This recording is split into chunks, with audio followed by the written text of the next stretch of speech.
Xianen stood still for a moment, sweeping his gaze slowly around the clearing. After confirming nothing was lurking nearby, he finally relaxed a little, slipped the backpack off his shoulders, and took out a strip of gauze. While he rested and caught his breath, he started tending to the long sword he'd just bought. Strictly speaking, the weapon didn't need this much pampering. According to Barn, the owner of the rock hammer, maintenance once every 3 days was enough, unless the blade had gone through a brutal fight. But this was his first proper sword. Even though he knew that, with time, nicks and scratches would be unavoidable, he still couldn't help wanting to keep it as close to fresh out of the forge as possible. The soft gauze passed carefully along the blade, wiping away even the faintest smudges. Feeling the solid, faintly cool weight of the hilt in his palm, Xianan's thoughts drifted. For an adventurer who might have to stake his life on every fight, a suitable weapon was basically a second life. So when choosing a weapon, grip, balance, and compatibility with your own style were things you were supposed to test carefully. Back at the shop, though, Xianen basically just saw a good deal and bought it. Looking back now, it wasn't exactly a mistake, but a bit more consideration would have been nice. Luckily, after a day and a half of use, he could confirm this beheading longsword suited him pretty well. It was heavier than a standard two-hander, but still within what his current strength could handle. The 4-foot, double-edged blade allowed vortex slash to show its full power. Even the simple iron gray of the blade fit his taste. Right now, Xianen almost wished a few goblins would jump out of the bushes so he could really test its bite. I guess bear goblins are acceptable too, he muttered to himself. He stood, swung the slightly bulky bundle on the ground back over his shoulders, and was just about to move on when something at the edge of his vision caught his attention. Among the fallen leaves lay a snake corpse. As if remembering something, he reached into his shirt and pulled out a somewhat crumpled booklet, The Adventurer's Manual. 21. An adventurer's hands should be stained with blood. Hey, what's there to be squeamish about? That's what shiny gold coins smell like. 21.3 on reptiles. Remember to dig out their gallbladders. These can usually be sold for a decent price at herbalist shops or alchemy workshops. Exact value depends on size and species. Certain special parts, such as the horn of an ice trace horned snake or the shed skin of a tong python, can also fetch good money. Of course, all this applies only to ordinary creatures.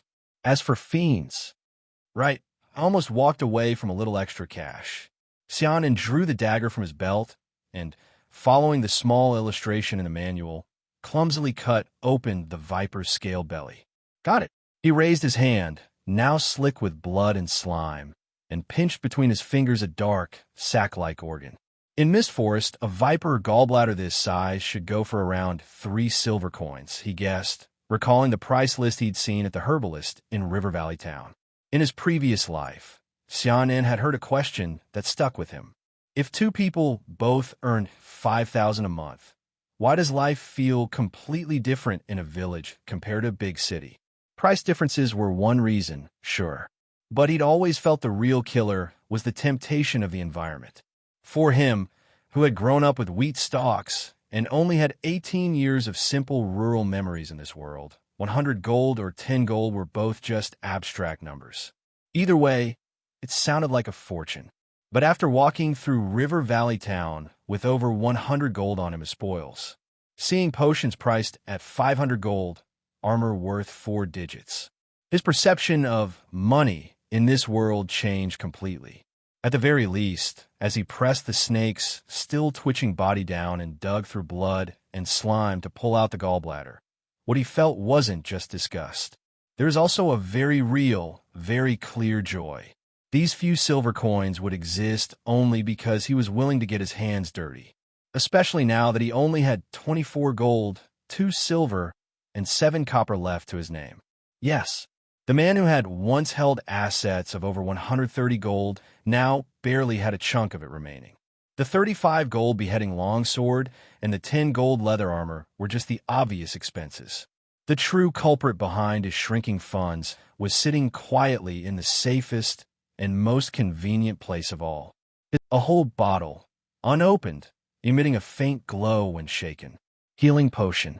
Xiaonan finally couldn't resist. After having completed all the necessary preparations for the outing, he used what little savings he had left to add another trump card for his adventure. But he did not regret it, because he knew clearly the kind of effect this bottle of healing potion could have. The unique sheen of metal flashed before his eyes, the iron-gray surface of the sword reflecting an image of Xiaonan. His gaze concentrated, and semi-transparent words floated before his eyes. Name, Xiaonan. Attributes: Strength, 6. Agility, 6. Constitution, 5. Intelligence, 5. Perception, 5. Charm, 5. Specialty, Chopping Master. Skills: Vortex/LV5 Max. Equipment/Tools: Deadline, Sturdy Beheading Longsword, Healing Potion *1. This is Xianan's second adventure. But without a doubt, compared to himself who had just crossed into this world, he had undergone considerable changes both mentally and physically, returning to that dark and bloody goblin cave now. Though not gaining a complete victory, at least when he dealt with those 4 goblin minions, Gag shouldn't have completely lost his combat ability. With a calm expression, Xiaonan tossed the still-twitching snake corpse on the ground and pulled out a compass and map from his coat. This direction.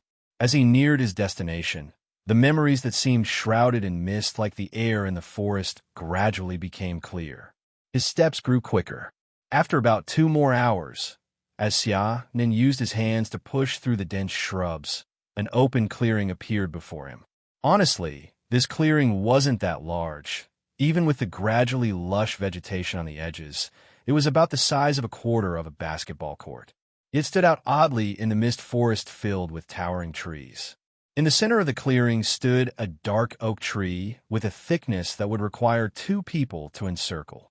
Not particularly tall, nor mighty or thick.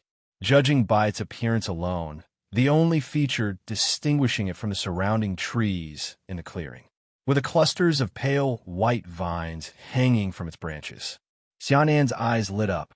His memory of passing by a few days ago told him that these strangely colored vines would emit a glow like fireflies at night.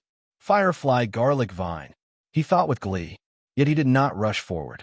The sudden appearance of a clearing in the dense forest, the eerie glow of plants, and even the potential for great rewards. Such scenes, any adventurer with any sense would not rush forward. Still in the state of a newbie adventurer, perpetually wary of his surroundings, Xiaonan was especially cautious. With both hands tightly gripping the beheading longsword, his half-crouched body leaned slightly forward, maintaining a position most convenient for exertion. With minimal noise, he spent a full 10 minutes circling the edge of the clearing. Thickets, canopies. Only after thoroughly checking and confirming no ambushes did he once again set his sights on the oak tree in the clearing. His expression showed some hesitation. The abundance of trees in the forest, although often obstructing vision and preventing timely capture of potential dangers, could also serve as cover when necessary. If there were potential enemies, coming to the open ground would mean exposing his entire body to the opponent. After pondering for a moment, Xiaonan finally made a decision. Staying in a stalemate serves no purpose. He must take the initiative. Clenching his teeth, he stepped forward with his right foot, charging ahead, until he neared the vines, stopping abruptly.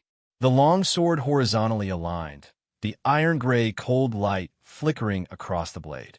1 second, 2 seconds, 3 seconds.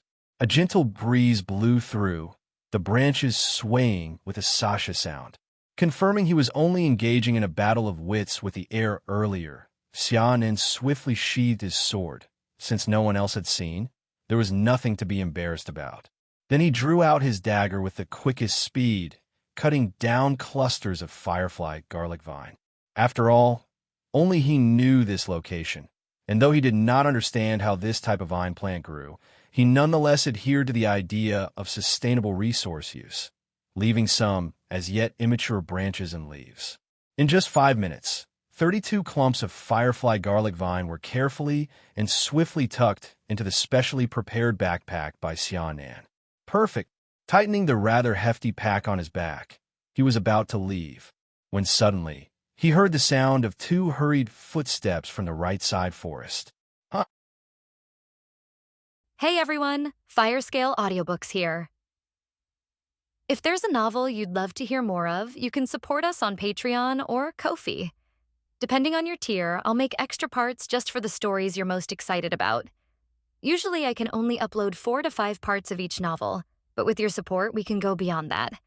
And of course, don't forget to hit subscribe. It helps more than you know. The thick leather boots, stained with blood, stomped heavily on the soft, moist grassland, splattering bits of mud. Damn, how could there be a professional? The fierce-looking man with a flat top was panting heavily, his arms swinging like pendulums as the dense bushes on both sides swiftly receded behind him. I damn well shouldn't have trusted that old man's words. This business deal nearly cost me my life. Boss, what do we do now? Running alongside the fierce man was a burly man whose features had a somewhat dull expression. Yet at this moment, his face was marked by not only dullness but also a deep fear. What do we do? Do you even see what we're doing right now? Run. That kid has a complicated background, this River Valley town. No, we probably can't stay in any town near him. Whiz. A rapidly spinning arrow tore through the air, piercing instantly into the ground beside the man's feet. From the shadows of the forest, not far away, came a terrifying sound of something moving quickly. The two men shivered instantly, and their already panicked steps turned even more chaotic, as if a horrifying monster was chasing them. Creak! Grass clippings and fallen leaves danced in the air. The fierce man suddenly felt that the intrusive resistance of the annoying bushes in front of him vanished in an instant. The sunlight that should have been blocked by the tree canopy suddenly became intense. The view ahead opened wide. An open space? Boss, there's an ambush! A frightened shout came from the dull man's side. Following his gaze, a sharp-featured black-haired youth came into view. Although the fierce man vaguely felt that he looked familiar, at this moment, he couldn't care less. With blood surging and eyes flashing golden, the thrilling emotion at the boundary of life and death prompted him to make a decision in an instant. Damn it, just want to take him down? Even if I die, I'm taking someone with me. Xiaonan heard 2 hurried footsteps suddenly come from the woods not far away from him. He stood up and turned his head. 2 men, covered in broken leaves and grass clippings, had already rushed out instantly. Time seemed to momentarily press the pause button at this moment. The slightly pungent smell of the firefly garlic vine poured into his nose with each breath, and the rustling sound of swaying branches filled his ears. His brain raced. 0.1 seconds. Upon seeing the 2 men appear, the first thought that flashed through Xianan's mind was, run. The suddenly appearing clearing in the dense forest, the deliberately conspicuous and expensive plants, the search results with no anomalies, even the timing when he had just completed the firefly garlic vine harvest. All told him that these 2 were waiting here deliberately to ambush him. But then he realized that if he wanted to escape, the heavy backpack loaded with firefly garlic vine, valued at over 30 gold coins, must be discarded. Profit and risk, like an invisible scale, were gradually weighed against each other in his mind. 0.2 seconds. Is it possible to avoid the battle? A thought flashed through his mind. Convince them verbally or offer to give up some benefits. No, that won't work. He was outnumbered, while the other side had 2 people. Before demonstrating certain strength, he completely lacked the leverage to negotiate. And by the determined posture these 2 showcased, they didn't seem like they could be negotiated with either. Therefore, 0.3 seconds. The feeling of the sword blade unsheathing was sluggish in his hand. The heavy backpack, once so cherished and worth dozens of gold coins, was now mercilessly thrown aside. Battle intent surged beneath the surface. At this moment, Xiaonan had already made his decision. 0.5 seconds. Xiaonan stood in place, watching the 2 men quickly split and spread to both sides. Were they planning to flank him and attack simultaneously? Reality isn't a game. Being cut by swords wouldn't just drop a health bar. If a limb is severed, you'll become crippled for life. If stabbed in the throat, you'll truly die. Even with healing potions, they couldn't regenerate limbs or bring the dead back to life. At this moment, Xiaonan didn't know what he was up against. Driven purely by the instincts of survival, he frantically analyzed the situation for the upcoming battle. It's hard for two fists to take on four hands. Throughout history, those who faced group fights, able to fend off and even counterattacks from multiple directions, were all master-level experts in fighting skills. In the face of multiple attackers, even in those fantasy martial arts movies from the past life, the protagonists often were dividing the battlefield and tackling enemies one by one. He was going to split the 1v2 into two 1v1s. 0.7 seconds. A sharp glance swept over.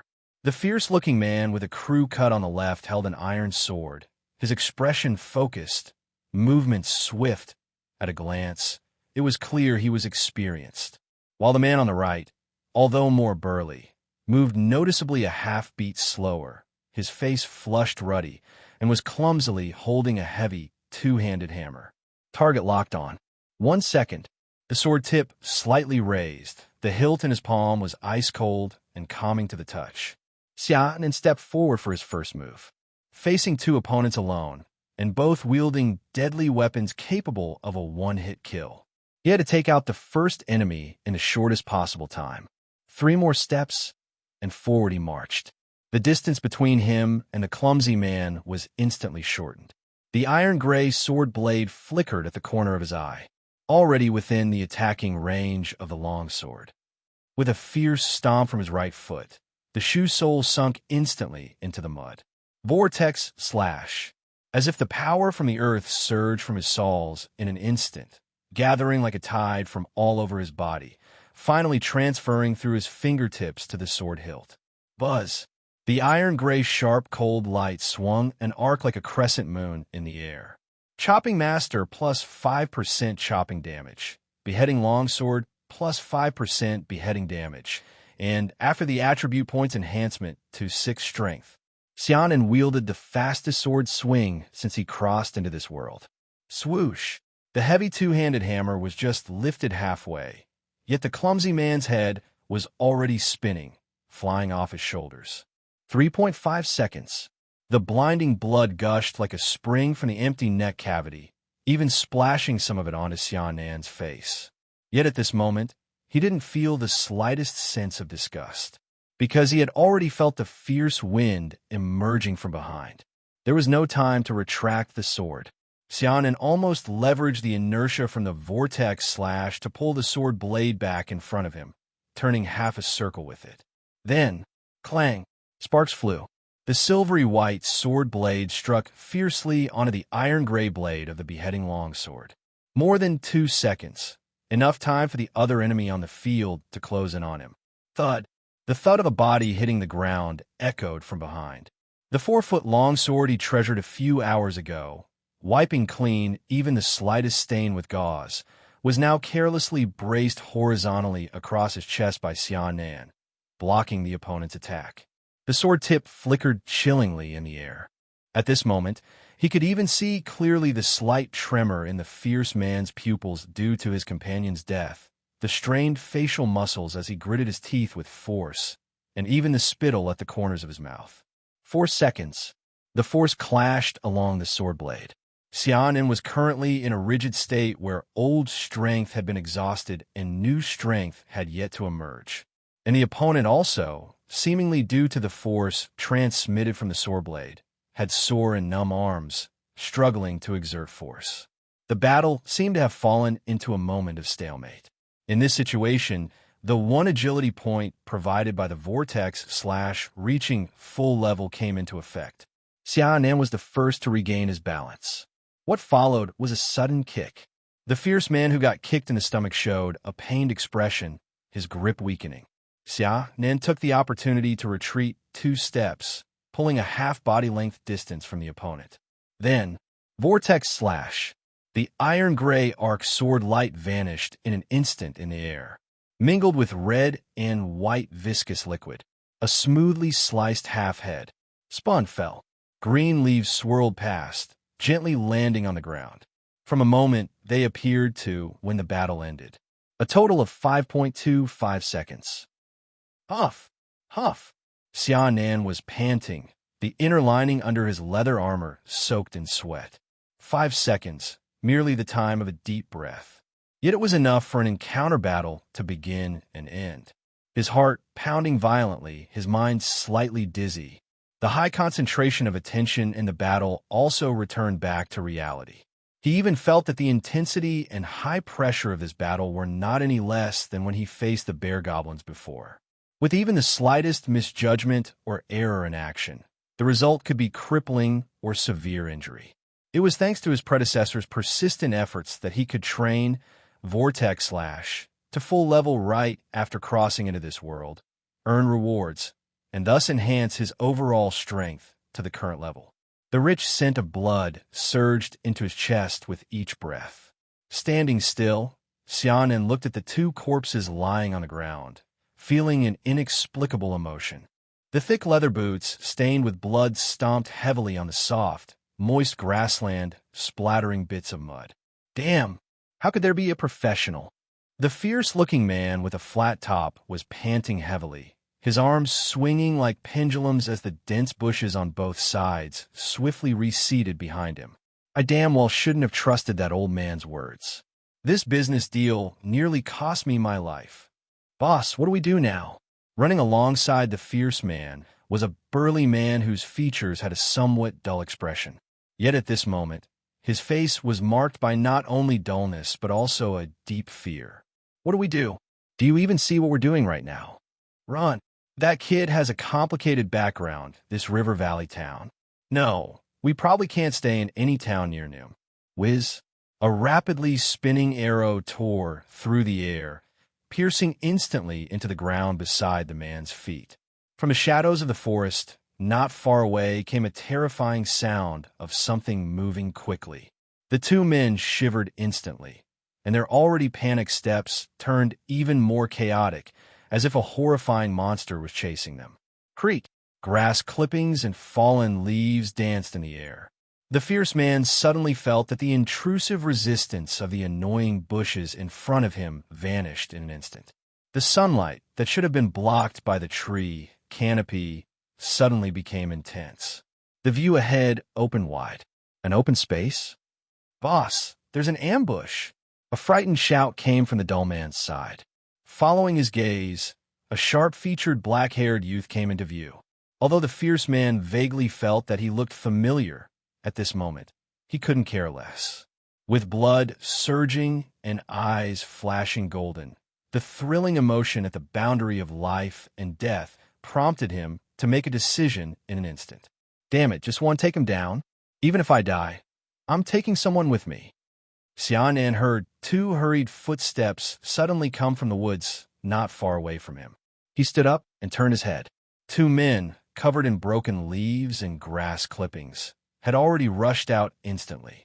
Time seemed to momentarily press the pause button at this moment. The slightly pungent smell of the firefly garlic vine poured into his nose with each breath, and the rustling sound of swaying branches filled his ears. His brain raced. 0.1 seconds. Upon seeing the two men appear, the first thought that flashed through Xiaonan's mind was, run. The suddenly appearing clearing in the dense forest, the deliberately conspicuous and expensive plants, the search results with no anomalies, even the timing when he had just completed the firefly garlic vine harvest. All told him that these two were waiting here deliberately to ambush him. But then he realized that if he wanted to escape, the heavy backpack loaded with firefly garlic vine, valued at over 30 gold coins, must be discarded. Profit and risk, like an invisible scale, were gradually weighed against each other in his mind. 0.2 seconds. Is it possible to avoid the battle? A thought flashed through his mind. Convince them verbally or offer to give up some benefits. No, that won't work. He was outnumbered, while the other side had two people. Before demonstrating certain strength, he completely lacked the leverage to negotiate. And by the determined posture these two showcased, they didn't seem like they could be negotiated with either. Therefore, 0.3 seconds. The feeling of the sword blade unsheathing was sluggish in his hand. The heavy backpack, once so cherished and worth dozens of gold coins, was now mercilessly thrown aside. Battle intent surged beneath the surface. At this moment, Xiaonan had already made his decision. 0.5 seconds. Xiaonan stood in place, watching the two men quickly split and spread to both sides. Were they planning to flank him and attack simultaneously? Reality isn't a game. Being cut by swords wouldn't just drop a health bar. If a limb is severed, you'll become crippled for life. If stabbed in the throat, you'll truly die. Even with healing potions, they couldn't regenerate limbs or bring the dead back to life. At this moment, Xiaonan didn't know what he was up against. Driven purely by the instincts of survival, he frantically analyzed the situation for the upcoming battle. It's hard for two fists to take on four hands.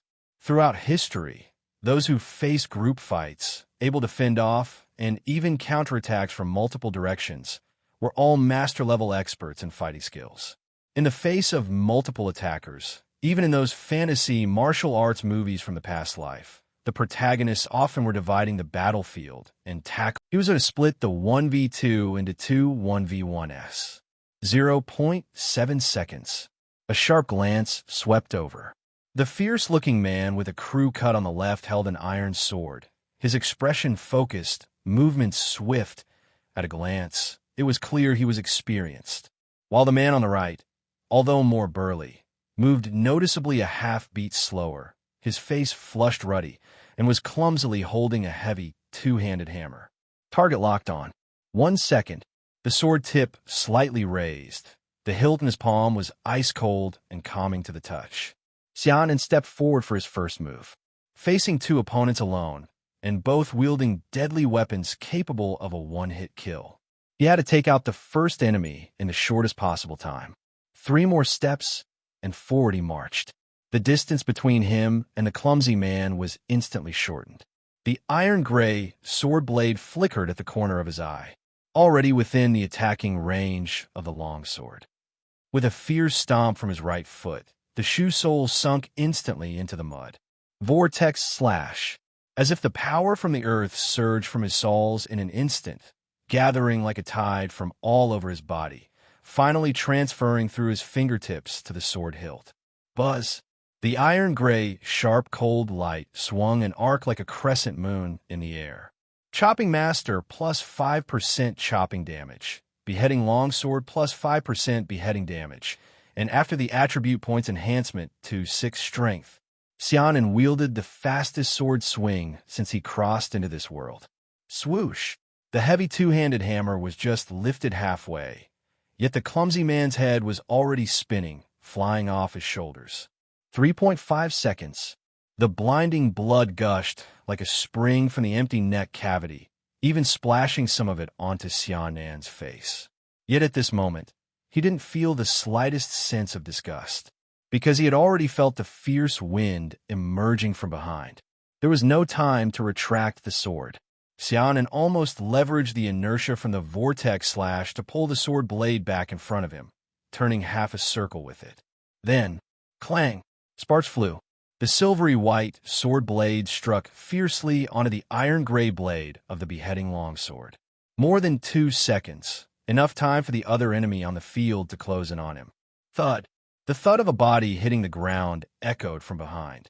The 4-foot longsword he treasured a few hours ago, wiping clean even the slightest stain with gauze, was now carelessly braced horizontally across his chest by Xiaonan, blocking the opponent's attack. The sword tip flickered chillingly in the air. At this moment, he could even see clearly the slight tremor in the fierce man's pupils due to his companion's death, the strained facial muscles as he gritted his teeth with force, and even the spittle at the corners of his mouth. 4 seconds. The force clashed along the sword blade. Xiaonan was currently in a rigid state where old strength had been exhausted and new strength had yet to emerge. And the opponent also, seemingly due to the force transmitted from the sword blade, had sore and numb arms, struggling to exert force. The battle seemed to have fallen into a moment of stalemate. In this situation, The one agility point provided by the vortex / reaching full level came into effect. Xiaonan was the first to regain his balance. What followed was a sudden kick. The fierce man who got kicked in the stomach showed a pained expression, his grip weakening. Xiaonan took the opportunity to retreat 2 steps, pulling a half-body-length distance from the opponent. Then, vortex slash. The iron-gray arc sword light vanished in an instant in the air, mingled with red and white viscous liquid. A smoothly sliced half-head spun fell. Green leaves swirled past, gently landing on the ground. From a moment, they appeared to when the battle ended. A total of 5.25 seconds. Huff, huff. Xiaonan was panting, the inner lining under his leather armor soaked in sweat. 5 seconds, merely the time of a deep breath. Yet it was enough for an encounter battle to begin and end. His heart pounding violently, his mind slightly dizzy. The high concentration of attention in the battle also returned back to reality. He even felt that the intensity and high pressure of this battle were not any less than when he faced the bear goblins before. With even the slightest misjudgment or error in action, the result could be crippling or severe injury. It was thanks to his predecessor's persistent efforts that he could train vortex slash to full level right after crossing into this world, earn rewards, and thus enhance his overall strength to the current level. The rich scent of blood surged into his chest with each breath. Standing still, Xiaonan looked at the 2 corpses lying on the ground, feeling and now he's become a tough man, capable of cutting down 2 adventurers in the span of a single breath. Thinking about it this way, maybe he does have some so-called combat talent. Drip. Warm, sticky blood dripped from the tip of the sword onto the ground, staining a few blades of grass red. Xiaonan suddenly seemed to remember something. He quickly raised the beheading longsword in his hand, pulled out some gauze from his pocket to wipe the blood off its surface, then closely inspected the blade, especially the spot that had been used to parry an attack. Then, he sighed in relief. The 50% durability bonus on the attribute panel was indeed impressive. That one slash had even sparked, yet it left only a barely noticeable scratch on the surface of the blade, which could be removed with meticulous maintenance once back in town. Good. Even though he still felt a bit distressed, Xiaonan accepted the outcome and joyfully began to clean up the battlefield. This secondhand leather armor can only be sold at half price. It's heavy, and it's not any high-grade stuff. Carrying it would probably make it hard to walk, forget it. The iron sword is alright, seems to be well-maintained frequently, and with this big hammer, probably 15 gold? No need to take food supplies, I have enough. The compass doesn't take up space, take that. Why are there 2 shovels? With a disgusted yet contented feeling, Xiaonan searched the body and suddenly raised his eyebrows. In his hand, he had just pulled a bulging money pouch from the waist of a ferocious man. Opened it up, looked inside. Tisk. A dazzling golden glow. Heavier than a money pouch I got from the bounty at the association, probably at least 50 gold. Xiaonan mumbled to himself, weighing the slightly hefty pouch in his hand. How strange. Were these 2 carrying all their possessions with them? Of course, the 2 had now become corpses and couldn't answer his question. Xiaonan himself didn't care about these minor details. After thoroughly searching the bodies to ensure nothing was missed, he slung the backpack filled with firefly garlic vine over his shoulder, intending to leave the area quickly. The scent of blood easily attracts danger, something he learned from the stinky fish and shrimp group. An 80 gold profit from a collection task. At this rate, save a bit more, and I should soon be able to buy a decent set of medium armor. Leather armor is nice, but its defensive capabilities are a bit lacking. Just as Xiaonan was about to leave with his backpack. Nearby, the direction from which the 2 men had previously charged, rapid footsteps sounded once more.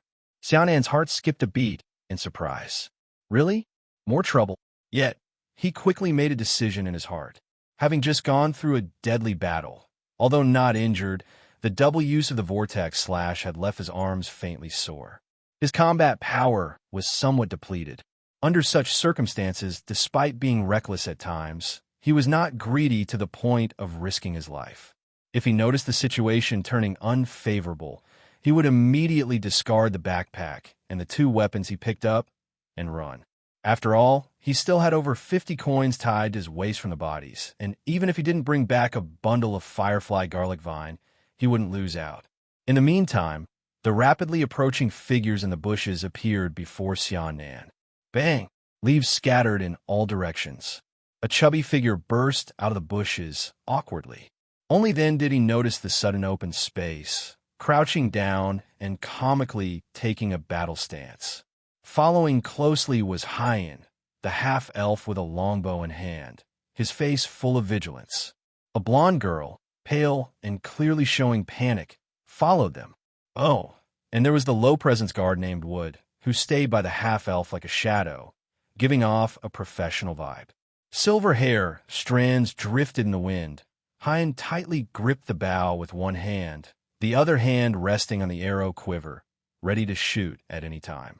His silvery gray eyes squinted slightly in the dazzling sunlight, scanning the open ground before him.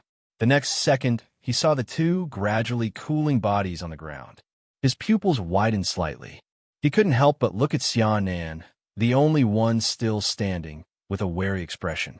Larry, who was slightly overweight, looked at the scene before him with an incredulous expression. At this moment, he was no longer the spendthrift he appeared to be back at the tavern. The luxurious yet impractical robe had been replaced by a similarly colorful, but noticeably more practical, snug outfit. However, perhaps purchased hastily without considering his slightly oversized frame, it seemed a bit too tight, as if he was wearing children's clothes. "Buddy, did you do all this?" Larry's eyes were fixed on Xiaonan, who stood in the clearing ahead, gripped his sword handle, and was still full of disbelief in his voice. Without waiting for Xiaonan's response, he turned around abruptly, like a bystander in a street crowd, exposing his unprotected back to Xiaonan. "Doris, I said it, those guys were just bandits. Adventurers should be like this." Unexpectedly, the blonde girl with a graceful figure, despite turning a bit pale, nodded in agreement when she heard Larry's words. Xiaonan even sensed a hint of excitement from her. "Friend, it's a misunderstanding. We bear no hostility." On the other side, the half-elf Hyan had roughly figured out the situation, sheathed his longbow, and spread his fingers before him, signaling he was unarmed. Xiaonan wouldn't easily believe a stranger's assurances, especially since the man he suspected to be a professional, with a very low presence, was standing beside the half-elf, watching him warily, showing no signs of concealing hostility. So Xiaonan responded with a firm grip on his long sword, facing the group as he slowly retreated. Noticing Xiaonan's gaze, Hyan was momentarily stunned before realizing something. He turned to the guard beside him, Wood, and scolded sternly. "Wood, he's not our enemy." The young master, who always spoke gently, suddenly used such a harsh tone. Although Wood was reluctant, he put away the daggers in his hands, muttering, "That's not a certainty." Seeing this, Xiaonan, who had retreated to the edge of the clearing and distanced himself from the others, couldn't help but raise an eyebrow. The mist forest environment was complex, and even the most experienced adventurers could easily get lost if they rushed in blindly. The others seemed genuine, and at that moment, Xiaonan could retreat into the forest at any time, allowing for some margin of error. Maybe it's worth listening to what this half-elf has to say. Meanwhile, seeing Xiaonan halt his steps, Hyan breathed a slight sigh of relief. Then, across the entire open ground, he raised his voice to explain. "Friend, first of all, I want to apologize to you. The other day, our team had just entered the mist forest and was ambushed by enemies. Fortunately, our team was competent enough not to fall for it.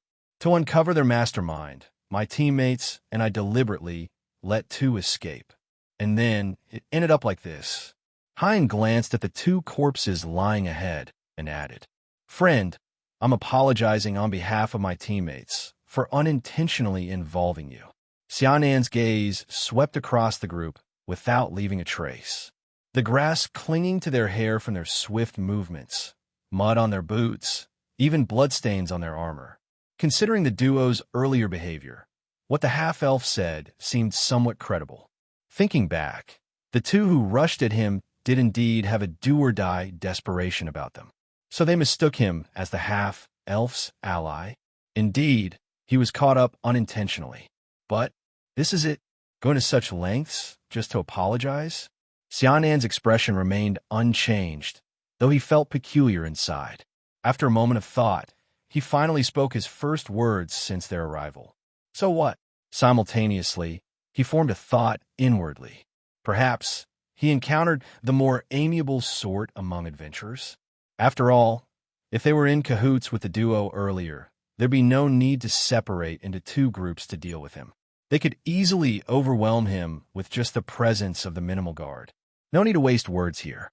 So, is it about handing over the loot he took from the duo, or compensating for disrupting their plan to track the mastermind? Xianan speculated about the situation's development, but didn't expect his so what to silence the field suddenly. Yeah, so what? Hyan opened his mouth, momentarily clueless about how to respond. Beside him, Wood, who followed him like a shadow, tugged at the corners of his mouth. Though long accustomed to the young master's pure-heartedness akin to a paladin's oath of dedication, yet faced with this predicament, Wood found it hard to maintain his composure. Fortunately, the silence didn't last long. Looking at Xianan, who wielded an iron-gray, two-handed longsword, Larry suddenly had a light bulb moment and leaned in, saying, "Hyan, didn't the new adventurer we recruited in the team already die at the hands of those bandits?" Going back to River Valley Town to recruit again would take an entire day, so why not? Young master, please reconsider. Half-elf Hyan hadn't spoken when Wood had already interjected, advising against it. This person we know nothing about. Letting him into the team might bring unnecessary risks. As someone who had attained a professional level and embarked on the path of shadows and secrecy known as the Wanderer, Wood was extremely observant. This young man with black hair, despite being covered in blood, appeared unscathed. The two corpses on the field were intact, only having sustained fatal wounds to the head, with neat cuts clearly fatal in one blow. Considering the short window of 6 to 7 seconds they had from realizing the situation to reaching the young man, to conclude the battle so swiftly and efficiently. Even if the duo's skills weren't exceptional, merely ordinary adventurers. The man before him, wielding the iron-gray, beheading longsword with black hair, was far from as simple as his youthful appearance suggested. Coupled with the seemingly coincidental encounters in River Valley Town, Wood couldn't help but feel more suspicious of him. Under such circumstances, actively inviting this person into the team would undoubtedly... The strands of silver hair fluttered in the wind as Hyan softly spoke to his most loyal guard beside him. Like those long ears living deep in the towering forest sea, though half-elves develop a good nature under the teachings of their elders, they can occasionally show a stubborn side. Mother once said, "The waters of the Vina River never stop flowing," elf clan proverb. We can't delay any longer. As if hearing a certain keyword in his words, Wood, who was originally planning to be a bit more assertive, opened his mouth but swallowed back the words. Though not always reliable, Larry's recent suggestion was indeed a good choice. Hyan contemplated in his heart. Having not yet taken up the profession, his abilities were limited, and although he had mastered a few battle skills learned from his mother, they were all inclined towards long-range combat. Larry, with an illusory appearance, came from a wealthy family and had professional adventurers as trainers since childhood. Had some fighting power, but not much. Doris, let's not mention for now. Wood was a genuine professional, with no demons near the mist forest's outskirts that could threaten him, but based on past outings, he would stay by his side no matter how fierce the battle. With still some distance to the destination, it was impossible to avoid conflict entirely in the mist forest. On this premise, their team certainly needed a capable, close-combat adventurer. Hyan raised his head and watched the wary, black-haired young man across the clearing. Pausing for a few seconds, he organized his thoughts and then slowly spoke. "As compensation for unfortunately involving you, I'll leave 30 gold coins. Under normal circumstances, No matter how kind, one wouldn't go this far for a stranger. But to improve his team's image in the other party's eyes, and more importantly for the upcoming invitation, Hyan decided to express his sincerity this way after careful consideration. Then, I hope to hire you with 70 gold coins to assist our team as a temporary member in our current task. Hearing this, Xiaonan debated whether to run off with the gold coins or hand over the spoils. Suddenly, he was taken aback, and his first reaction was, 30 plus 70 is equal to 100 gold. No. Xiaonan reined in his thoughts, assessing the genuineness of the invitation. Firstly, he owned items worth nearly 80 gold coins, Firefly Garlic Vine plus Duo Spoils. Returning to River Valley Town would be a big profit, with no need to take unnecessary risks for these 100 gold coins. As a low-level adventurer acting alone, he had to consider the possibility of a feigned invitation designed to lure him in for an ambush. Secondly, despite the four seemingly awkward individuals before him, Xiaonan found it odd. Even the lowest-tier adventure groups like the Stinky Fish and Shrimp Group had a configuration of Frontline Warrior, Gag, plus Long-Range Shooter, Magi, plus Assassin, Elky. Yet these four? The half-elf and his guard seemed normal, but the overweight man without fitting equipment, looking greener than him, occupied what role? Not to mention the pale blonde lady at the back, who seemed as if a gust of wind could blow her away. Instead of an adventurer group, they seemed more like city kids on a countryside outing. Thinking of this, Xiaonan's thoughts paused. Then he looked at them again with a strange expression. Could it really be?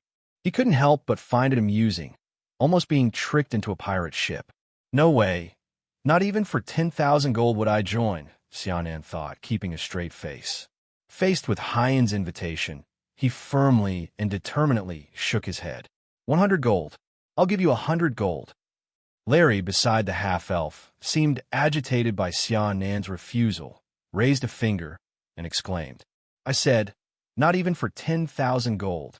Xiaonan muttered internally. He again silently shook his head. Ew. Facing his repeated refusals, Larry flushed, waved his arms, and mutely opened and closed his mouth, seemingly brewing up a number that couldn't be refused. Clap. A white, knuckle-visible hand lightly rested on his shoulder. Let it go, Larry. In Hyan's silver-gray eyes, the image of Xiaonan nearly vanished into the forest. It's not necessary to force it. Though the other party said nothing, the half-elf sensed the human youth's resolute refusal. Taking a pouch from his backpack, he tossed it across the clearing to Xiaonan. 30 gold, take it. Xiaonan was surprised, but remained vigilant. Using the sword tip to open the pouch, he carefully inspected it to ensure no tricks were involved. Only then did he pocket the pouch. Is he so trustworthy? Even though he wouldn't join the team, they still tossed him the 30 gold coins. Is it his nature, or are elves always like this?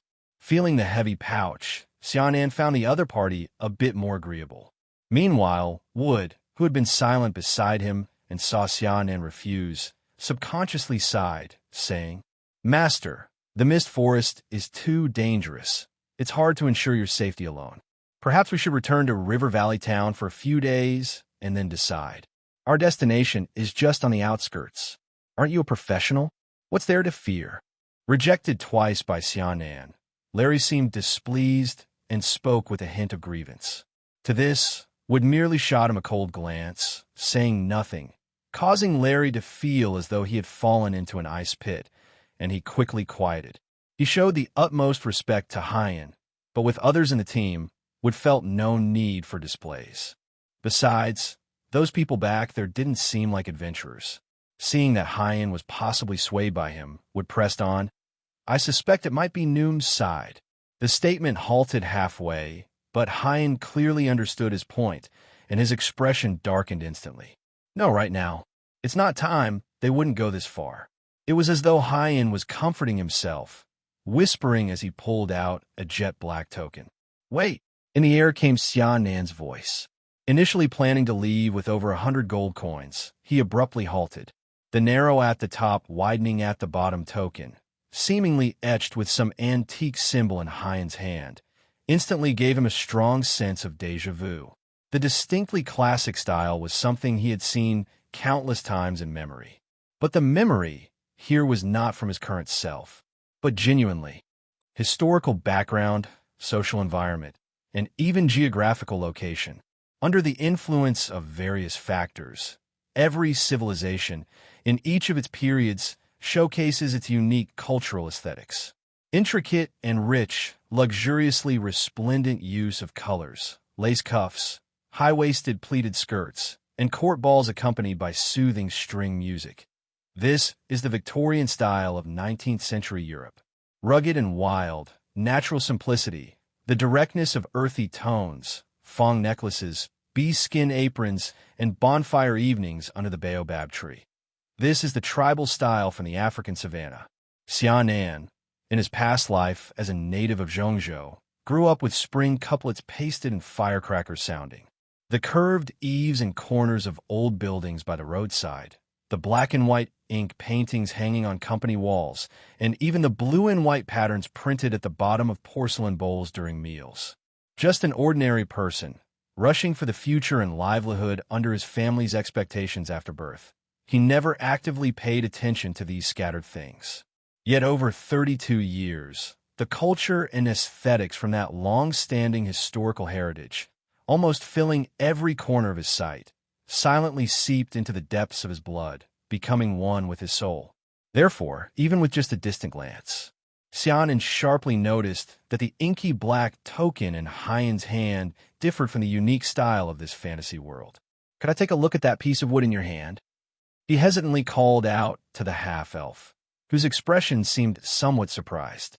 Here, seeing a turn of events, Hyan, hoping for Xianan to join the team, did not hesitate for a moment. As soon as the words left his mouth, he tossed the token over. Tap! Xianan gently caught it with both hands, feeling the unique blend of rigidity and resilience characteristic of wooden materials against his fingertips. The surface, however, was not rough, feeling especially smooth and warm to the touch. Xianan carefully scrutinized the palm-sized piece of wood in front of him. It was a rectangle that narrowed at the top and widened at the bottom, about half an inch thick, hollow at the base, with a border engraved in a dignified and simplistic style with a delicate and smooth cloud pattern. It's really kind of like it. DNA tingled. The style and form of this wooden sign almost perfectly matched those artifacts he had seen in museums in his past life. But only one point, the most crucial point, which made it uncertain for him whether the token he held now was from another world, just like himself. Text. Xianan could clearly see, in the center of the rectangular wooden block, a square character was neatly drawn with slightly faded bronze-gold paint. The traditional yet fluid strokes he had written numerous times in his past life by hand, but he couldn't understand it.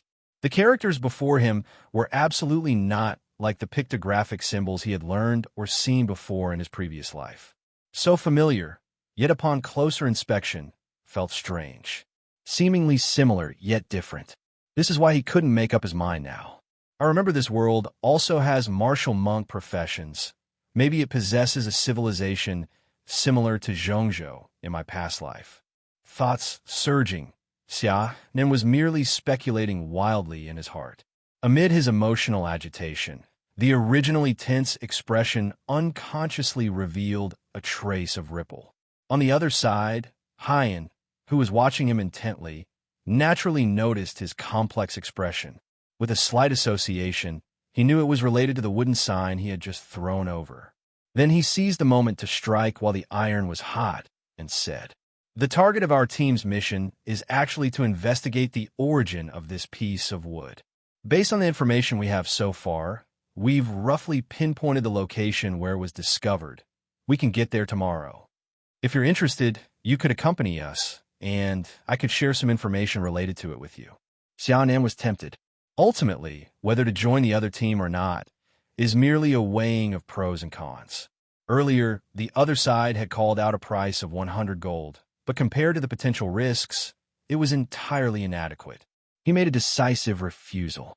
But now, when one end of the scale is increased with the opportunity to learn the origin of the wooden sign in hand, the situation changed. To be honest, The four-person team in front of him was not wholly ridiculous to the point of being merely a suicide mission. The fat guy and the blonde girl seemed unreliable, but the half-elf and the suspected professional would by his side were quite presentable. Additionally, the mission destination disclosed earlier was only at the periphery of the mist forest, reducing the risk somewhat.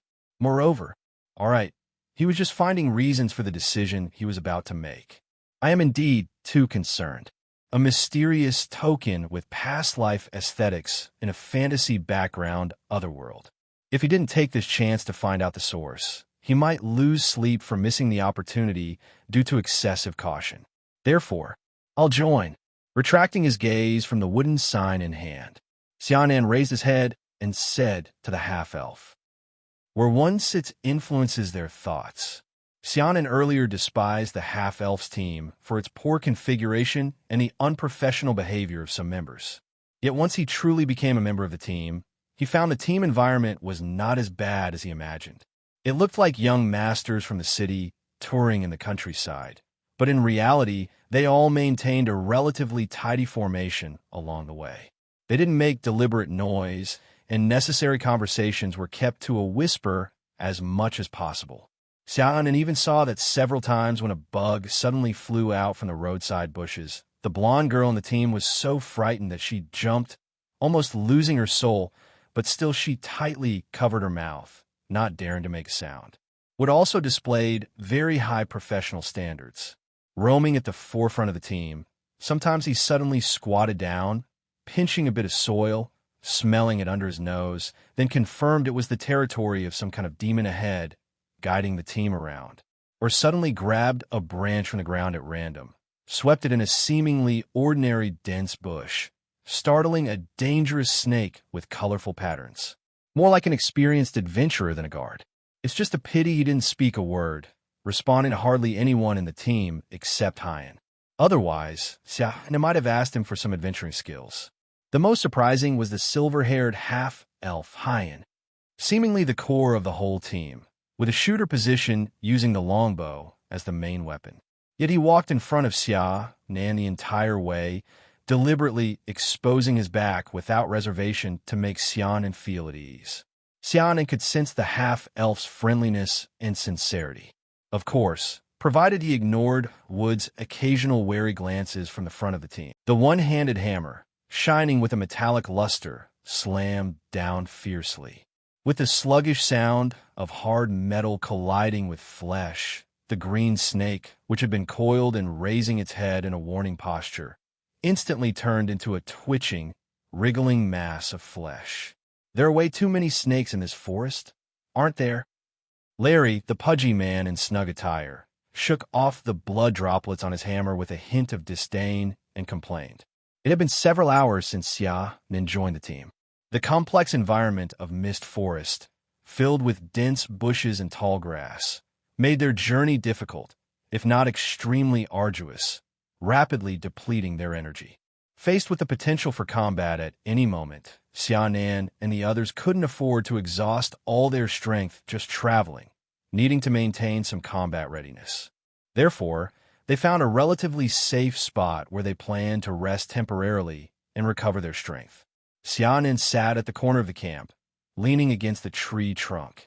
The iron-gray beheading longsword lay slanted beside him, easy to grab at any moment.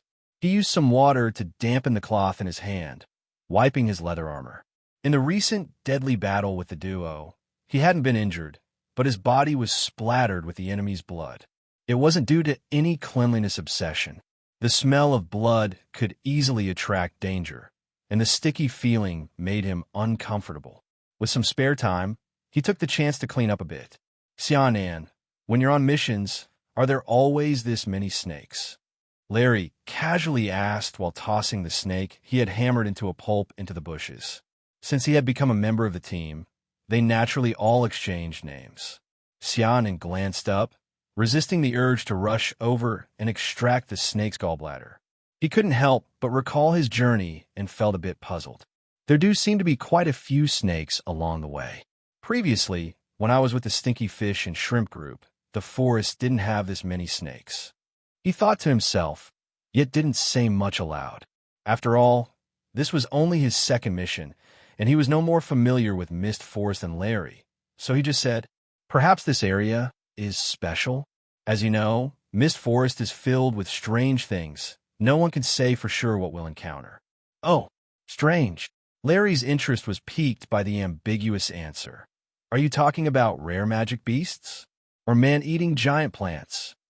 My cousin told me about large magic power-gathering spots, and even legendary ancient fortresses and underground cities. His voice grew a bit louder discussing topics of interest, and the blonde girl beside him perked up as if eagerly awaiting stories from the new adventurer in the team. But undoubtedly, the topic had gone beyond Xianan's knowledge. Not knowing how to respond, he simply shrugged and said helplessly, "I'm just a newbie. I'm not aware of all this." "Newbie? Your performance earlier didn't seem inexperienced. Why not ask what? His experience seems more extensive than mine." Xianan clumsily shifted the topic. Hearing this, Larry turtled his head and sneakily glanced around, remembering that Wood had left the camp to scout ahead. Then he whispered conspiratorially, "Him? Except for Hyan, he looks at everyone like the Walking Dead. Who dares to ask him anything? He hardly speaks a word all day, and when you ask something, he just gives you a cold stare if not for—" "Ahem, ahem." Hyan deliberately cleared his throat to interrupt Larry's babbling. Looking a bit helpless, he said, "Don't listen to his nonsense. Wood is quite competent." Xianan nodded in agreement. Feeling the guard's vigilance didn't prevent him from recognizing the other person's professionalism. Still pondering the wooden sign, he seized the opportunity to ask about its origin since they hadn't had a chance to discuss it while on the road. Larry opportunistically took over the conversation. "I bought this last month while out shopping." At the time, according to Larry, the wooden sign was initially picked up by an adventurer in Mist Forest. He had thought its exotic style could fetch a good price, only for no shop in River Valley Town to accept it. Eventually, it was sold at a low price to Noom, the owner of Griffin Department Store, where Larry found and bought it. I initially wanted to hire that adventurer to guide us, but he refused flatly. In the end, I only spent some gold coin to buy information on the wooden sign's location from him. "Just you guys? Why didn't you bring some guards?" Xianan noticed a flaw in their setup and frowned. Even rich young men on rural tours would bring a few personal guards. Larry, from his attire and style, clearly didn't seem short on money. Yet, they hadn't brought a single personal guard. Xianan was puzzled. If it were him, he might not even go personally. After all, it's just the outskirts of Mist Forest. A bit of money could hire dozens of specialists for this kind of work, increasing safety and discovery chances. However, Larry just scratched his head sheepishly, laughing. "My dad never really liked bank accounts. They're all spies." Secretly, his words were jumbled, and his gaze instinctively shifted to the resting blonde girl beside him. Xianan clicked his tongue and shook his head, losing interest. Having reached this point, for better or worse, their encounters were his and Larry's own choices. "So what makes the wooden sign so special that you travel from noon to here?" For Xianan, the wooden sign's allure hardly needed more explanation. But for these local otherworld inhabitants, they weren't archaeologists. Risking their lives for an unknown sign in the demon-filled Mist Forest seemed pointless. Larry fell silent. Hyan let out a quiet sigh, explaining, "I led the team." He lifted his head, his half-elf silver-gray eyes gazing at Xianan. "I can't say much, but I suspect the wooden sign is related to the disappearance of a relative of mine." Upon hearing this, Xianan frowned. He was about to speak when rustling came from the nearby long grass. Instantly he stood, grasping his beheading longsword, ready for battle. Soon, Wood, dressed in black leather armor, appeared before the group. His gaze swept over everyone, finally stopping at Hyan, the half-elf. "Young master, there's a discovery. The carriage body is made from some sort of reddish-brown wood, hard in texture and warm in color, with a clear varnish on the surface that makes it appear exceptionally glossy. The sides of the carriage have hollow circular windows, currently half open, through which, with the sunlight filtering down through the treetops, you can vaguely see an empty interior. The roof is slightly curved like a ridge, and the wooden eaves extending to either side are engraved with intricate patterns. But the specific details have been damaged and eroded by some external force, rendering them unrecognizable. This is it. Hyen stood on a clearing some distance from the carriage, a hint of excitement in his demeanor. This design style, simple yet refined, is exactly the same as that piece of wood. He tightly gripped the ink-black token in his hand, as if a step closer to the truth. Xiaonan stood silently beside him, appearing calm. Yet a surge of emotion rose again in his heart. He was not well-versed in history, and even the knowledge points memorized day and night from textbooks during his student days had long been mostly forgotten amidst the dull, exhausting professional life. Therefore, based solely on design style and material details, he could not deduce the approximate era of an item. But even so, just like the wooden sign earlier, Xiaonan felt a strong central continent characteristic from the carriage before him at just one glance. Something's not right. Just as a few members of the team were lost in thoughts due to the carriage's appearance. Larry, who was always straightforward, suddenly spoke up. How could there be a carriage in the mist forest? There are trees everywhere. How did it get in? His words instantly jolted the people on the scene from their reverie. Larry was right. The mist forest is a gathering place for dangerous demons, with the ground almost covered in tough and stubborn thorns and bushes, not to mention the towering trees that densely fill every corner of vision. In such an environment, even a team of seasoned adventurers often has to tread cautiously and arduously. Even if there was indeed such a masterful driver who drove the carriage into the forest, the tremendous commotion caused during the carriage's movement would have drawn demons from several hundred yards around. And look, Hyen, gradually coming back to his senses, also began to notice the discrepancies, pointing with a furrowed brow. There are no tracks on the ground nearby. It's as though this carriage just appeared out of thin air in the forest. Wood, who had been silently guarding Hyen like a shadow, suddenly spoke up. Normal wooden materials would quickly decay and rot under the magical corrosion permeating the air in the mist forest.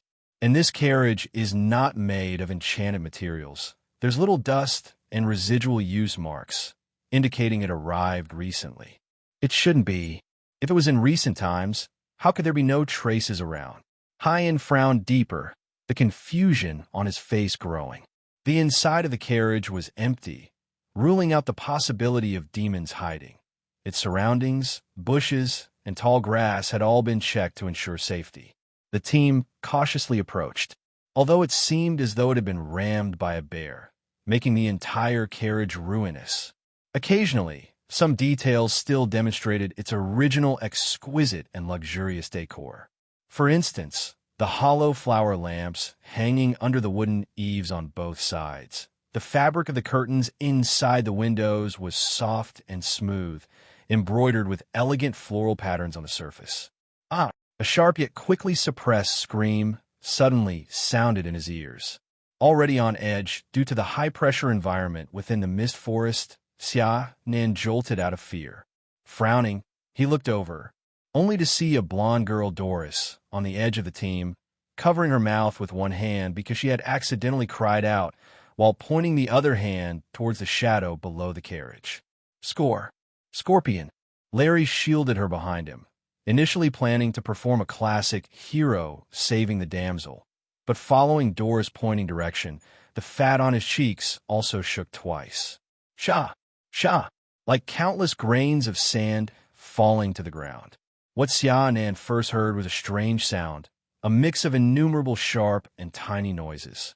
Then, like a gushing spring, a black stream bubbled out from beneath the carriage. That was countless scorpions, the size of knuckles, entirely jet black. Xiaonan felt a chill surge from his tailbone straight to his head. He retreated sharply, and the beheading longsword was already horizontally before his chest. The half-elf reacted even quicker, his silver hair flowing as he stepped back into the tall grass behind him. For a shooter whose main output method is the bow, pulling back at the start of the battle couldn't be more correct. Larry's performance was somewhat unexpected. Though his face turned pale with fear, and even as he retreated with extreme panic, nearly tripping over branches on the ground, stumbling a few steps, he still firmly protected Doris by his side, choosing not to flee. In the blink of an eye, the entire field was left with only wood. Watching that solitary figure in front of the cart, Xiaonan gritted his teeth and advanced again. Retreating was just the first instinctive reaction driven by survival instincts. Though he was a newcomer, realizing his position in the team, the next second he advanced again. He wouldn't let things fall apart at such a critical moment. The cold, undulating touch of the sword hilt came from the palm of his hand. In his heart, he still felt bouts of numbness. Holding the good long sword picked up from the blacksmith shop, with a miraculous healing potion in his backpack, wearing the hard and expensive leather armor, he was physically strong. Xiaonan was confident that, even facing 20 goblins alone, he could fight back and forth among them. But facing the black scorpions surging like a wave beneath his feet, he felt at a loss. At this moment, Wood suddenly reached out his hand, signaling him to step back and not come over. Then he took out a palm-sized brown crock from his waist pouch. Threw it suddenly. Boom! The crock fell to the ground, shattering instantly. A sticky, matte black liquid mixed with turbid dust splattered everywhere. Then came a spark. Whoosh! A hot wave surged, and the orange-red flame was reflected in Xiaonan's pupils. Searing flames burst forth suddenly, instantly engulfing the countless scorpions along with the entire cart. The swirling flames seemed to awaken a deep fear within the bloodlines of these creatures. The originally dense and overwhelming swarm of bugs scattered immediately, turning into countless tributaries, disappearing into the surrounding bushes and grasses. Creak!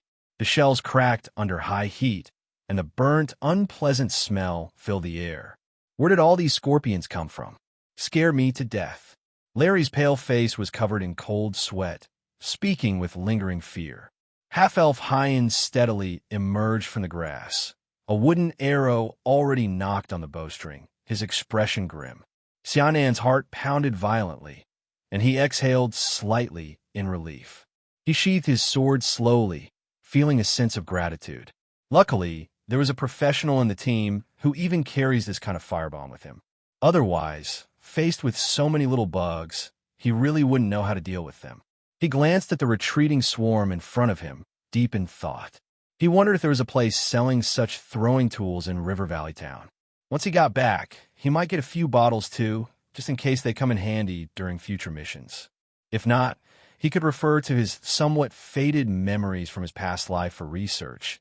Maybe he could make something similar. Bottle, alcohol, flammable fabric. What else was there? Xiaonan shook his head, dispersing the gradually divergent thoughts. He'd think about it later. Now wasn't the time for that. His gaze followed the flames. Seeing the blaze, after driving away the swarm, continued to spread along the weeds on the ground, appearing to grow more intense. The cognition from his past civilized society, combined with his worldview shaped by a flood of information, made him instinctively resist the forming natural disaster before him that could engulf a vast woodland. Without much thought, he subconsciously asked, "Isn't this fire a problem?" He was just making a casual remark, not expecting anyone else to respond. Unexpectedly, ever since joining the team, Wood, who had always maintained a vigilant stance. At this moment, uncharacteristically, he replied quite earnestly, "The magic-rich environment of Mist Forest makes it so that no normal flame can cause a major fire. The current scale of this fire, although appearing to expand, will actually only burn the nearby bushes and grasses and may not even touch a tree, eventually extinguishing itself." Xiaonan's proactive actions in the face of danger seemed to make the guard beside the half-elf change his view a bit.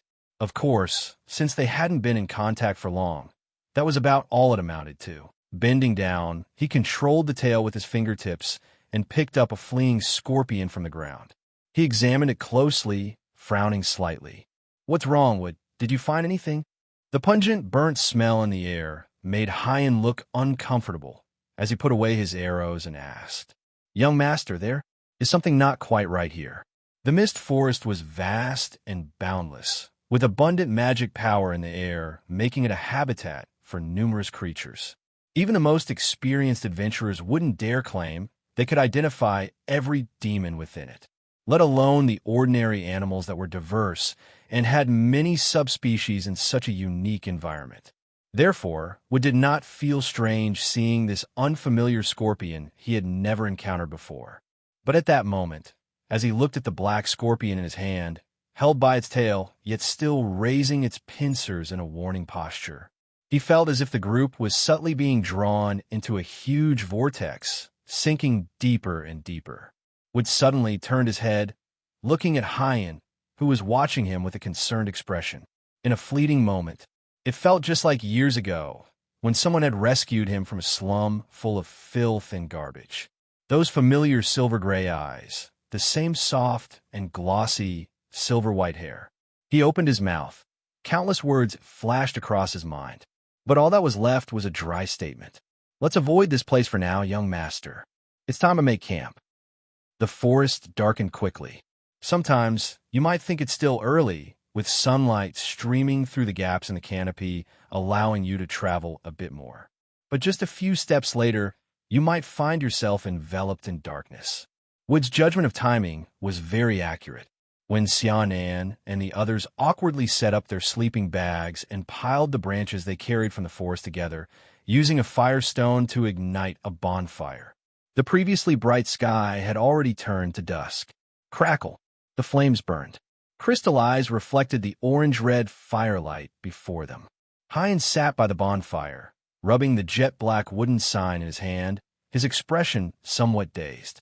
Wood had already set up alerts and traps around the camp early on. Seeing Hyan's demeanor, he hesitated for a moment before speaking slowly. "Young master, it was the mistress who gave me a second life. Although the mistress, when you were very young, the Wakefield family, I've been there for many years. Pardon my bluntness, the piece of wood in your hand is not the style of a high-level elf, the mistress before." "Shut up." Hyan's emotions suddenly became agitated. The fingers holding the token were even turning faintly white from gripping too hard. But the next moment, he realized he shouldn't act like this and calmed down immediately. "I'm sorry." The tone was still as calm and gentle as before, but Hyan's gaze only rested on the fire in front of him. Wood did not speak again, keeping his head down. As always, sitting in the shadow of the half-elf. The air turned silent, with only the muffled crackle of the burning flames remaining. Xiaonan sat on the other side, carefully wiping the longsword in his hand, his raised ears quietly withdrawing. He had no intention of meddling in other people's family affairs. But after all, being in the same team, and since the other party didn't mind sharing, it was reasonable for him to glean some insight. Moreover, Xiaonan was a little curious too.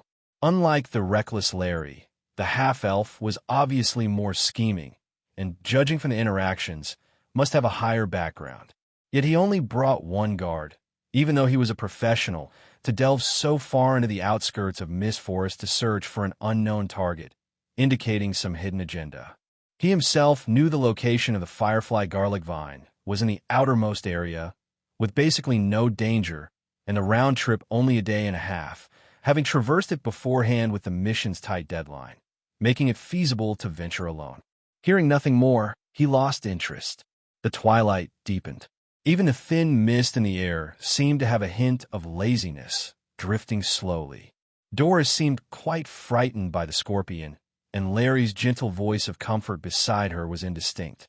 Hyan and Wood sat by the campfire, wreathed in smoke and shadows, steeped in silence. Xiaonan sat alone against a tree trunk in a corner, eyes downcast, holding an iron-gray longsword in his arms. A day full of ups and downs seemed about to end just like this.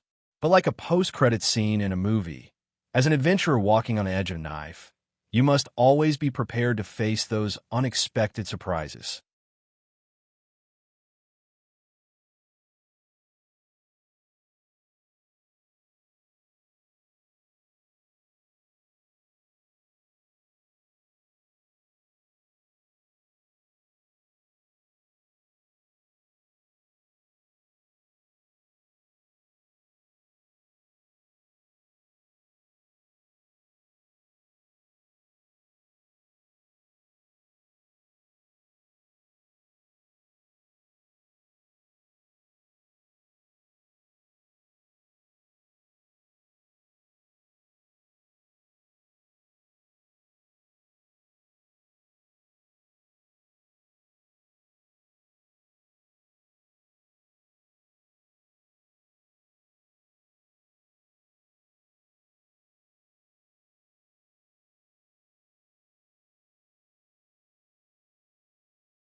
Whether viewed from the perspective of a guard or as an adventurer, he is the most experienced one in the entire team. Even during short temporary breaks along the journey, he ensures to carefully set up thorough warning traps around them. But often, perhaps due to his excessive professionalism, the traps he sets up are overly meticulous and precise. When Xiaonan and others hear the warning sound and prepare intensely for combat, they often find that the trigger was merely a few harmless forest creatures. Though sometimes feeling exhausted by this, Xiaonan holds no real grudge, and unlike the wolf-is coming fable from the past, he doesn't relax his vigilance due to frequent false alarms. Feeling a bit tired is far better than dying silently under the claws of some demon. The scene of the dwarf Elki's head being split by a goblin sneak attack is still vividly remembered. Snap! Jingle jingle! At dusk, within the dense shrubbery shrouded by mist, suddenly comes the sound of snapping branch, followed by a series of urgent and loud metal ringing. Trap triggered. Xiaonan springs up, clutching his beheading longsword tightly, eyes fixed on the direction of the sound, while also keeping a vigilant watch on the surroundings, fearing something might sneak up behind him. Not a hint of negligence. The half-elf and his guard are the same. At the instant the bell rang, Hyan grabbed the wooden longbow placed by his feet, drew an arrow, and aimed a sharp tip at the swaying bush in the distance. Wood's figure, initially quite visible in Xianan's line of sight, suddenly darkens, as if covered by a vague shadow, his presence drastically diminishing. In contrast, the reactions of Larry and Doris are slightly slower. After all, one is plump and comes from a wealthy family. The other has a slender build and is often frightened. After a long day of trekking through mist forest, they were utterly exhausted and out of strength. Fortunately, their basic attitude is still serious. Even knowing there's a high chance the trap was set off by some wild rabbits or deer, they still grab their weapons and take a combat stance. Crackle. The campfire flickers, the air seeming to contain only the soft crackle of burning firewood.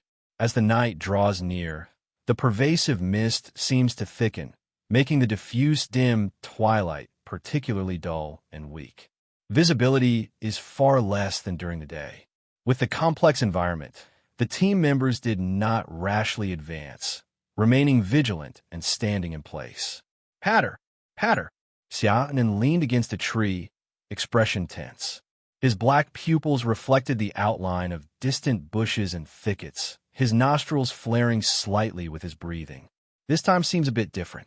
According to previous trap triggers, those inherently timid herbivores would typically flee in panic at the sound of the bell. Back at the camp, one would hear a series of rapidly fading footsteps, occasionally accompanied by a sharp, panicked cry. Yet the current situation is entirely the opposite. After the bell rang, the noise from the bushes paused for just an instant, then resumed. It even seems to have detected the team's position, moving straight toward them. The crispy sounds of branches and grass stems being broken, the weird footsteps like sharp objects falling to the ground, mixed with the intolerable noise of rough surfaces rubbing. It's like the increasingly intense, sharp background music that comes before an exciting scene in a horror movie. Xiaonan, watching the swaying bushes ahead, felt his heart pounding faster. Finally, accompanied by an insect-like, ear-piercing screech seemingly capable of breaking eardrums.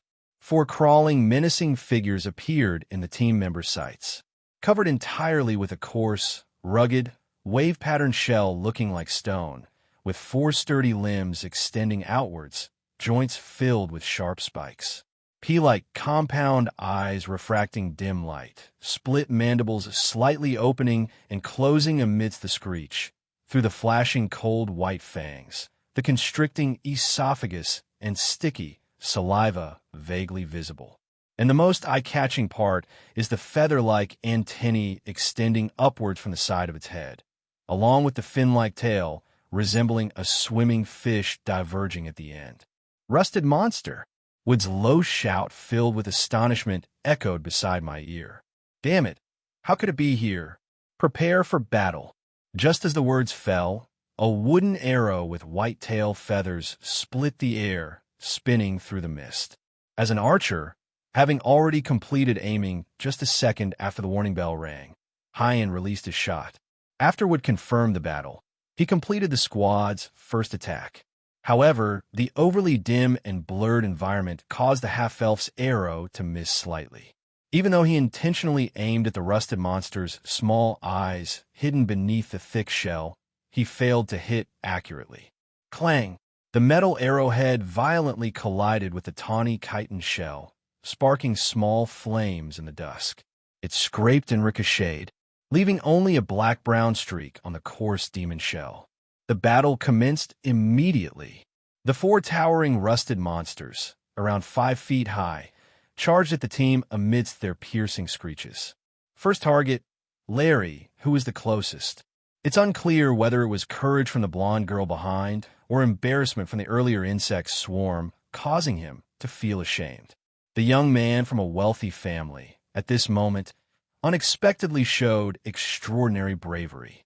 Holding his one-handed hammer aloft, heedless of the glimpses of white soft flesh between tight short attire, he charged forward swiftly. The iron hammer, gleaming with a metallic luster, swung fiercely down towards the rusted monster's narrow head. Boom! The sharp sound of collision between solid objects exploded abruptly in the forest, followed by a painful scream filled with agony. Facing the hard chitin shell of the rusted monster, the weapon representing human wisdom and craftsmanship shattered it with a dense circle of cracks almost instantly. But that was it, because a second later, the intense reactive force traveling through the hammer handle made Larry's entire right side numb from fingertips to his chest, as if it lost all feeling.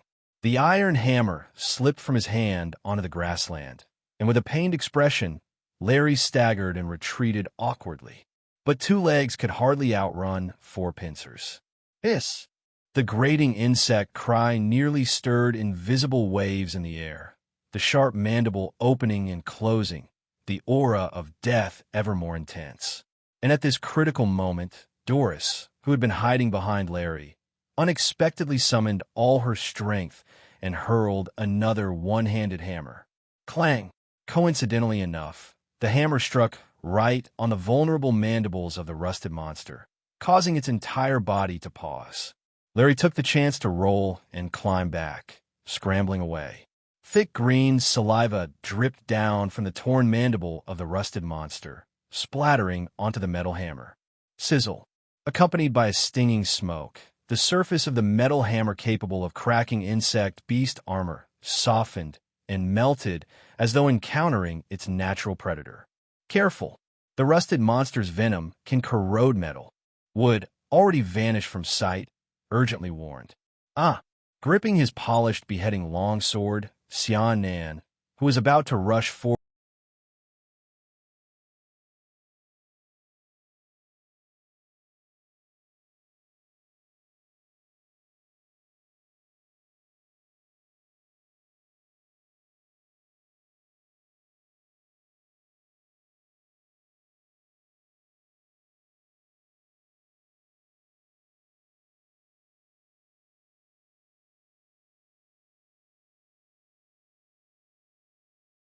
like other insect-like creatures, they typically dwell in the countless deep, winding tunnels of the dark territory. The pitch-black environment caused their vision to gradually deteriorate, covering this vulnerability under their hard shell's protection. Feather-like antennae on either side of their heads and their long tails covered in dense bristles act like cane guides, helping them move freely in the shadowy caves. To some extent, these creatures, which do not primarily feed on meat, are inherently docile. If given ample food and care, they can even be tamed to become obedient pets like cats and dogs. However, having been given the suffix monster, the rusted monster can sometimes exhibit extremely aggressive behavior. The rusted monster feeds on metal, iron, refined gold, mithril. They welcome it all. Most metals are on their menu. Their highly developed perception allows these peculiar demons to detect the presence of those delectable metals from miles away. Naturally, the armor and weapons adventurers carry also fall under the category of delectable metals. According to the Adventurer Association statistics, Many adventurers die each year during their exploration of the Dark Territory due to attacks by rusted monsters, even though they clearly know they could survive if they just discarded their weapons and equipment, like camels in the desert or migrating herds during the dry season. The unique feeding structure of these insect-like demons gives them the innate ability to locate various veins. Their highly corrosive saliva helps them easily corrode and soften hard metals, making them easier to consume. As neighbors also traversing various veins, the dwarves, known for their forging and mining skills, naturally despise these demons. Some clans even send specialized pest control teams annually to clear out these borers residing in the veins. Xianan, coming from the other world, had only interacted with dwarves once, specifically the bearded barn at the Rockhammer blacksmith shop, whose height surpassed his own by a few heads. But now, looking at the menacing figure crouching not far ahead on the ground, he couldn't help but share the sentiment. From the corner of his eye, he glanced at the one-handed hammer on the grass, almost entirely corroded by the dense green saliva. His mouth felt dry, his Adam's apple moved, and he swallowed a mouthful of saliva. The palm gripping the sword hilt was already covered in sweat. At this moment, he even seriously considered the possibility of using the 2 daggers at his waist for battle. The pressure, it's really getting to me. Hesitation lasted but a moment. Despite his inner turmoil, Xianan held onto his long sword and instinctively rushed forward to support. He had chosen to rest in a corner and was thus positioned almost an entire campsite away from Larry. Even with timely reactions, he couldn't compare to the wanderer sitting by the central campfire. Just as he stepped forward a few paces, the figure with incredibly low presence was already next to the first rusted monster, like a shadow. Shatter! The air tore apart, and a sharp silver cross-shaped light suddenly burst forth. Xianan only felt a blur in front of Wood. Then the surface of the 2 daggers in his hand was already stained with a layer of yellow-green insect blood. Hiss! A sharp and mournful insect cry echoed through the forest. The thick shell of the rusted monster, which barely cracked under the blow of a hammer, was easily sliced open by the 2 palm-length daggers in Wood's hand as if it were fragile paper. Insect blood splattered. The fin-like long tail whipped around like a whip, only to helplessly land on the soft grass. Wood had long since vacated the spot. His ghostly, feather-light body leaped up, landing on the back shell of the rusted monster. Brows furrowed. Failing to deliver a fatal blow, the slash that severely injured the rusted monster seemed to still leave him dissatisfied. The Wanderer's battle skill, abdominal strike, capable of dissecting viscera and bone cavities, hadn't achieved the desired result against the demon with an anatomy unlike that of a human. Yet, his extensive combat experience and knowledge of demons allowed him to instantly realize the vulnerability of this large insect. Swipe! The short dagger in his hand darted out like a venomous snake, precisely stabbing down through the crevice in the rusted monster's neck shell. Like the sting of a wasp, the sharp insect cries abruptly ceased. The heavy body under the rusted monster's shell fell to the ground with a thud, as if it had lost its mechanical drive.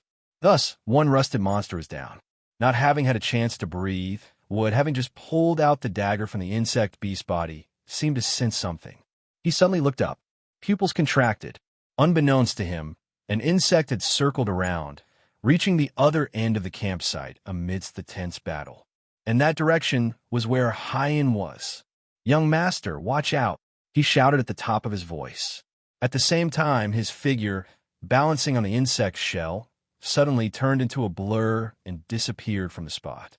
Having retreated to the rear since the battle started, Hyan, with silver-white hair stuck to his cheeks from sweat, already had his bowstring pulled tight, ready to support any combat situation. One's been dealt with by Wood. One's with Larry and Doris. One hasn't reached the camp yet. I must first. Wait, where's the last one? Hyan's mind raced, analyzing the battlefield situation. Suddenly startled, Wood's shout through the air reached him. No time to think, because in the next second, a sharp hissing accompanied by a rancid smell approached from behind.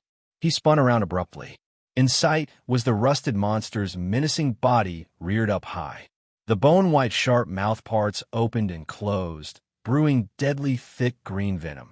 The approach of death made time and space before Hyan seemed to momentarily freeze. But immediately following, an iron-gray arc of light burst from the darkness beside him, instantly snapping Hyan back to reality. Vortex slash. The extremely sharp sword light arc resembled a fleeting crescent moon. Following the crevice along the shell, the incision was neat, with half the insect brain whirling away. Plop! The heavy insect body, propelled by inertia, crashed to the ground, spewing out foul insect blood like a spring. Sword retracted by the momentum. Xianan's peripheral vision caught the sword's surface, seeing it only stained with insect blood, relieved it hadn't touched the corrosive venom. He then looked at the half-elf in front of him, seemingly distracted by the surprise attack, with a dazed expression on his face stained with dense green insect blood. He frowned and said, "Be careful, don't get distracted."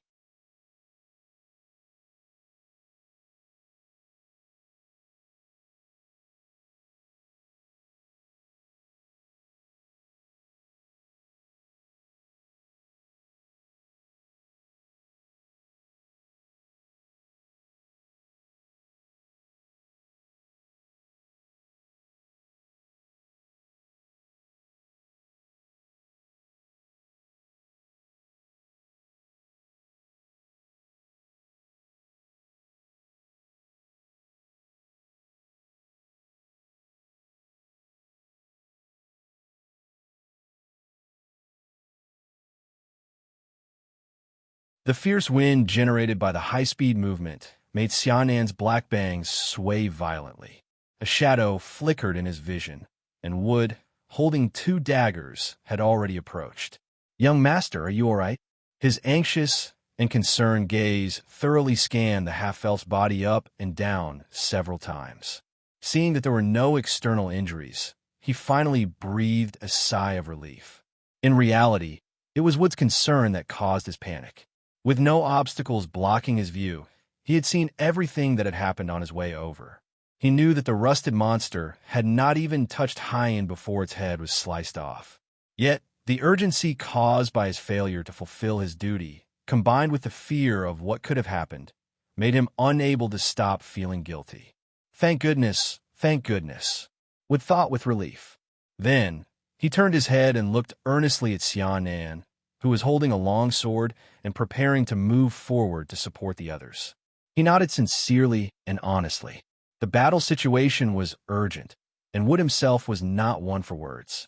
But at this moment, he genuinely acknowledged the young guy in the team, whom he once doubted and who had now shown through his actions that he could be trusted. Whiz! Like a phantom, the figure clad in black leather armor disappeared once more. Only now did the half-elf Hyan, who had just experienced a life-and-death crisis, finally come back to his senses. Huff! Huff! He breathed heavily, and his originally fair face was covered in sweat. I'm sorry, thank you." In a flustered voice, Hyan apologized to Xianan beside him.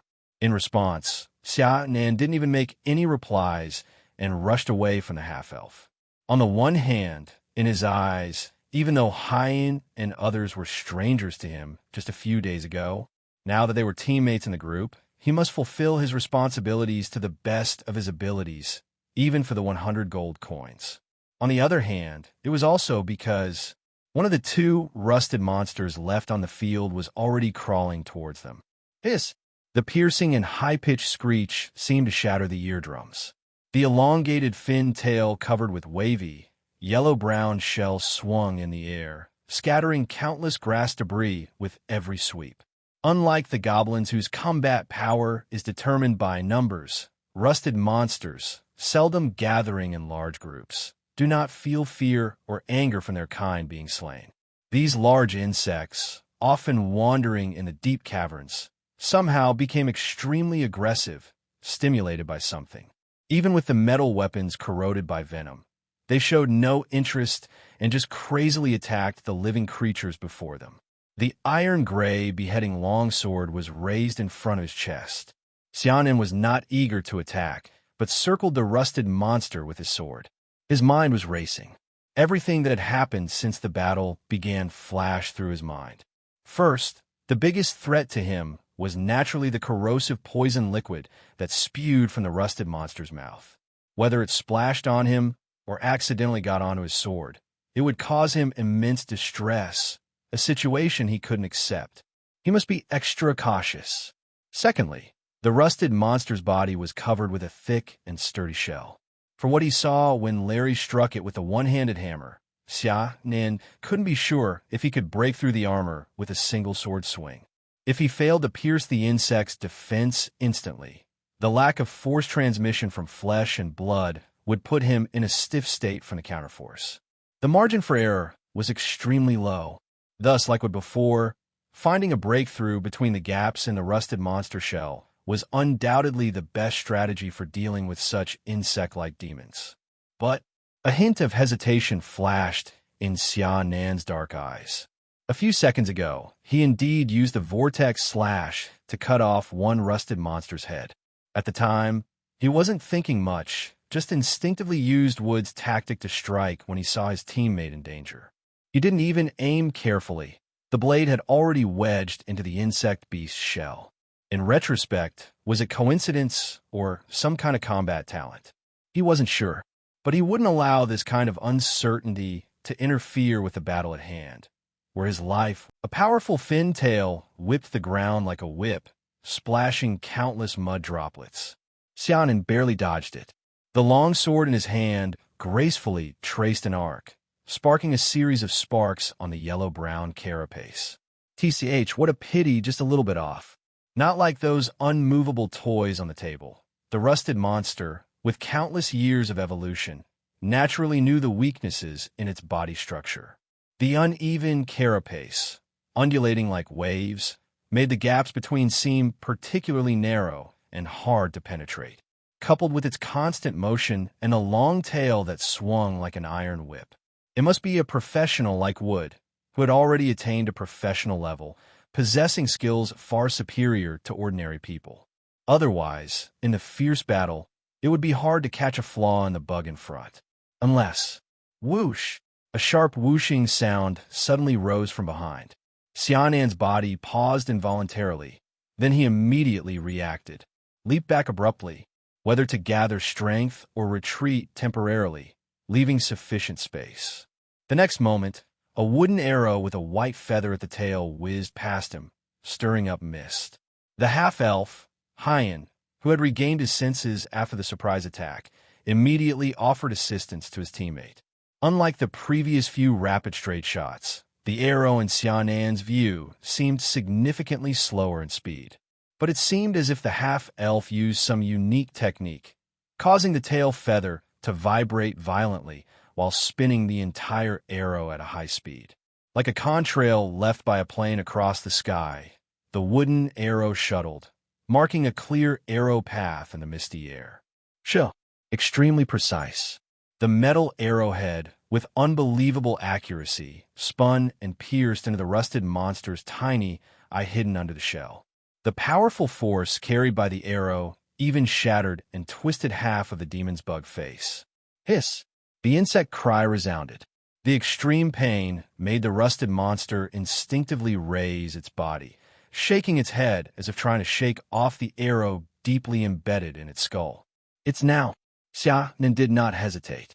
The legs, long prepared to exert force, sprang forward.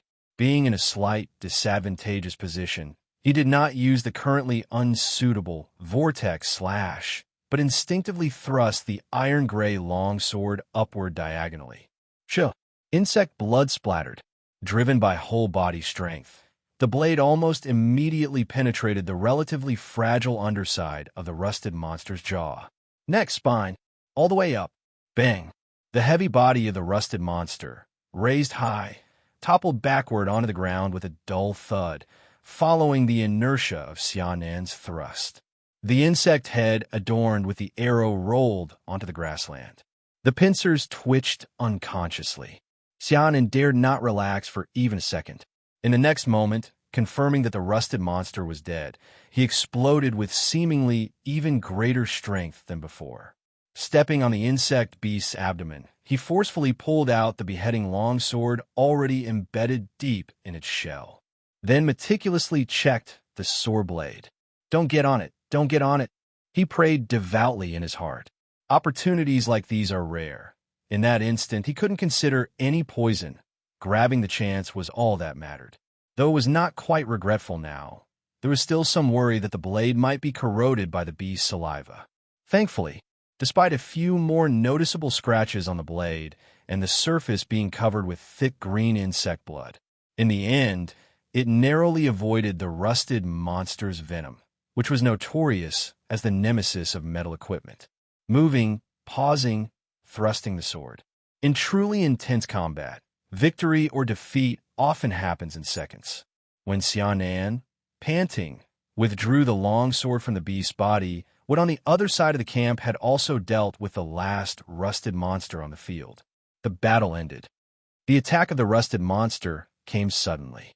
If it had been an ordinary team of low-level adventurers, facing the onslaught of these four disgusting insect beasts, even if not defeated, the whole team would likely suffer severe losses.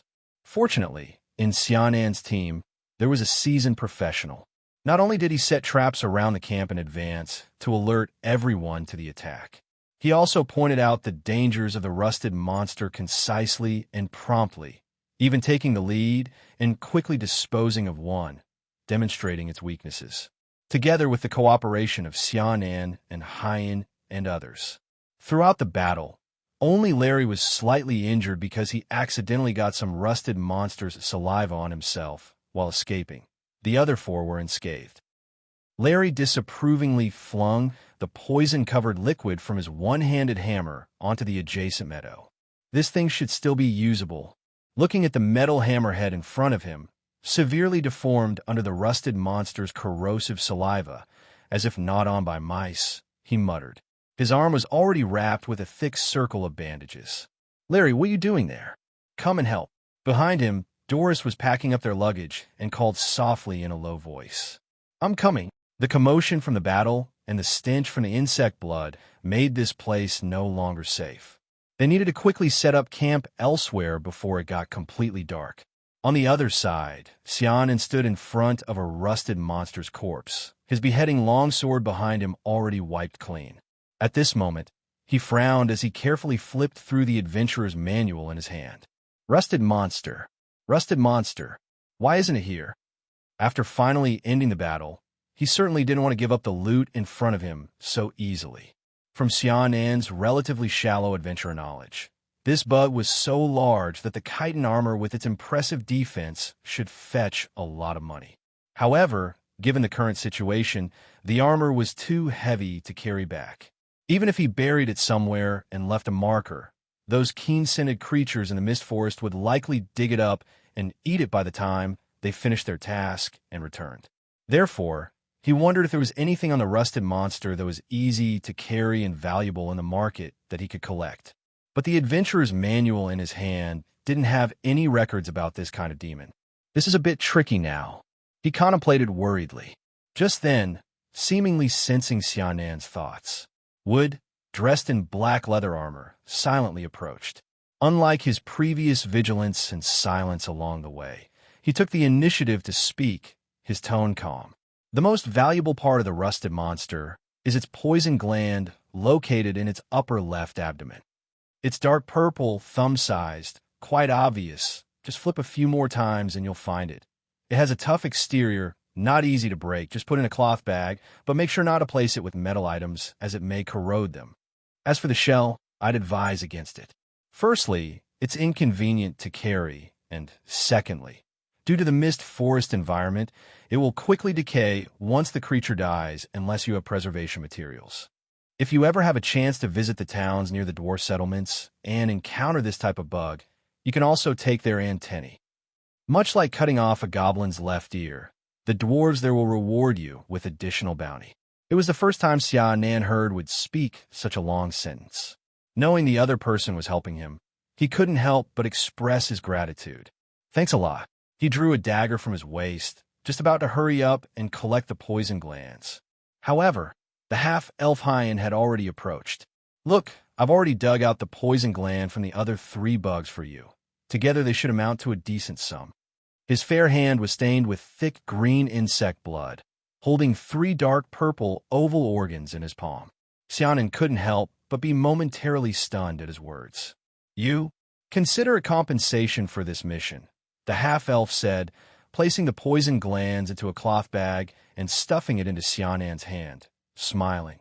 "After all, we agreed beforehand, just the outskirts of the Mist Forest, nothing risky would happen.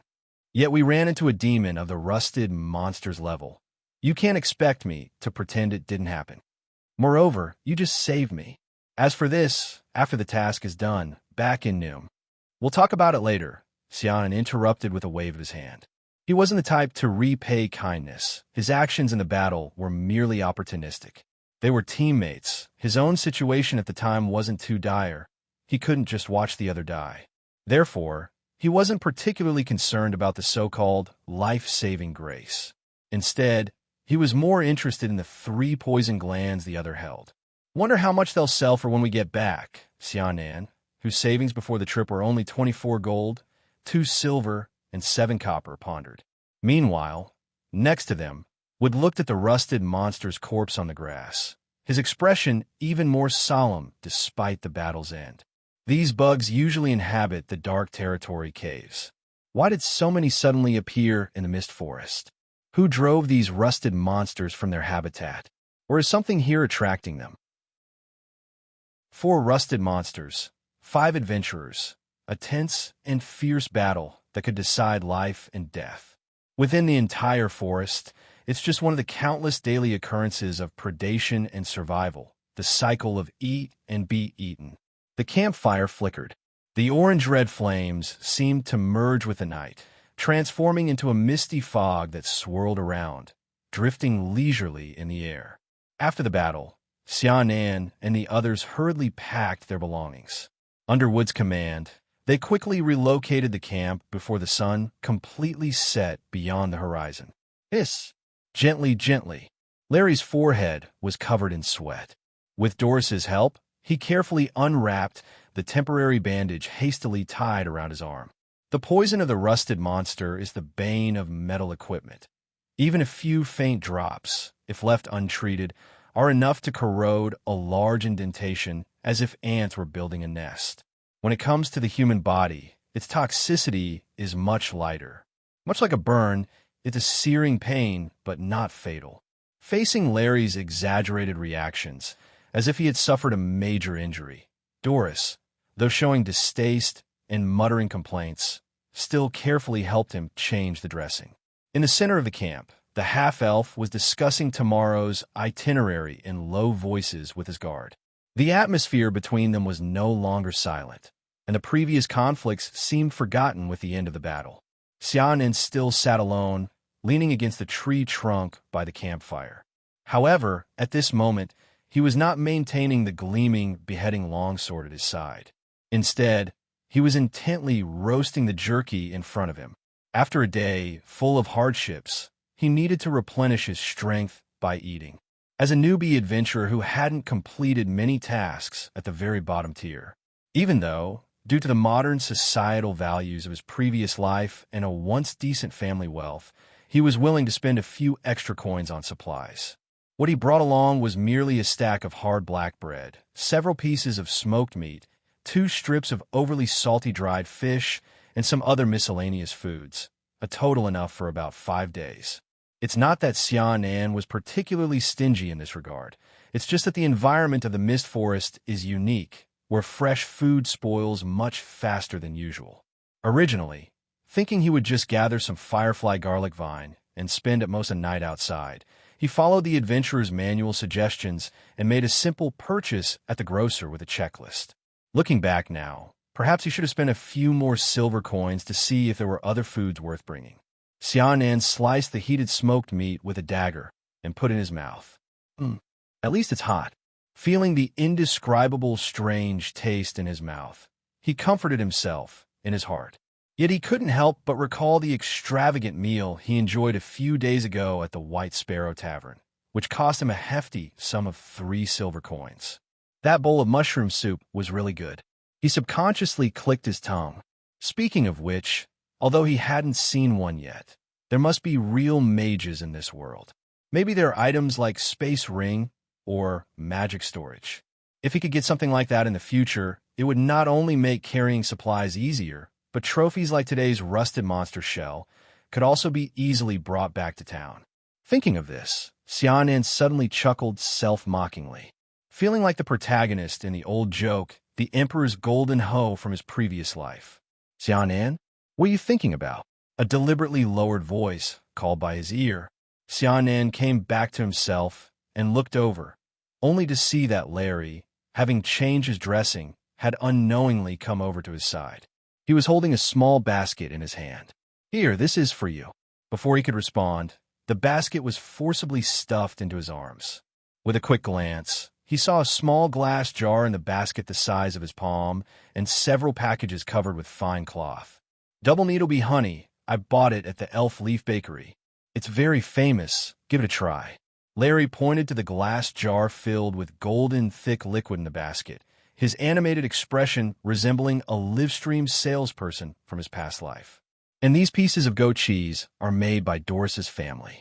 They taste great, especially paired with jerky. TSK, that flavor.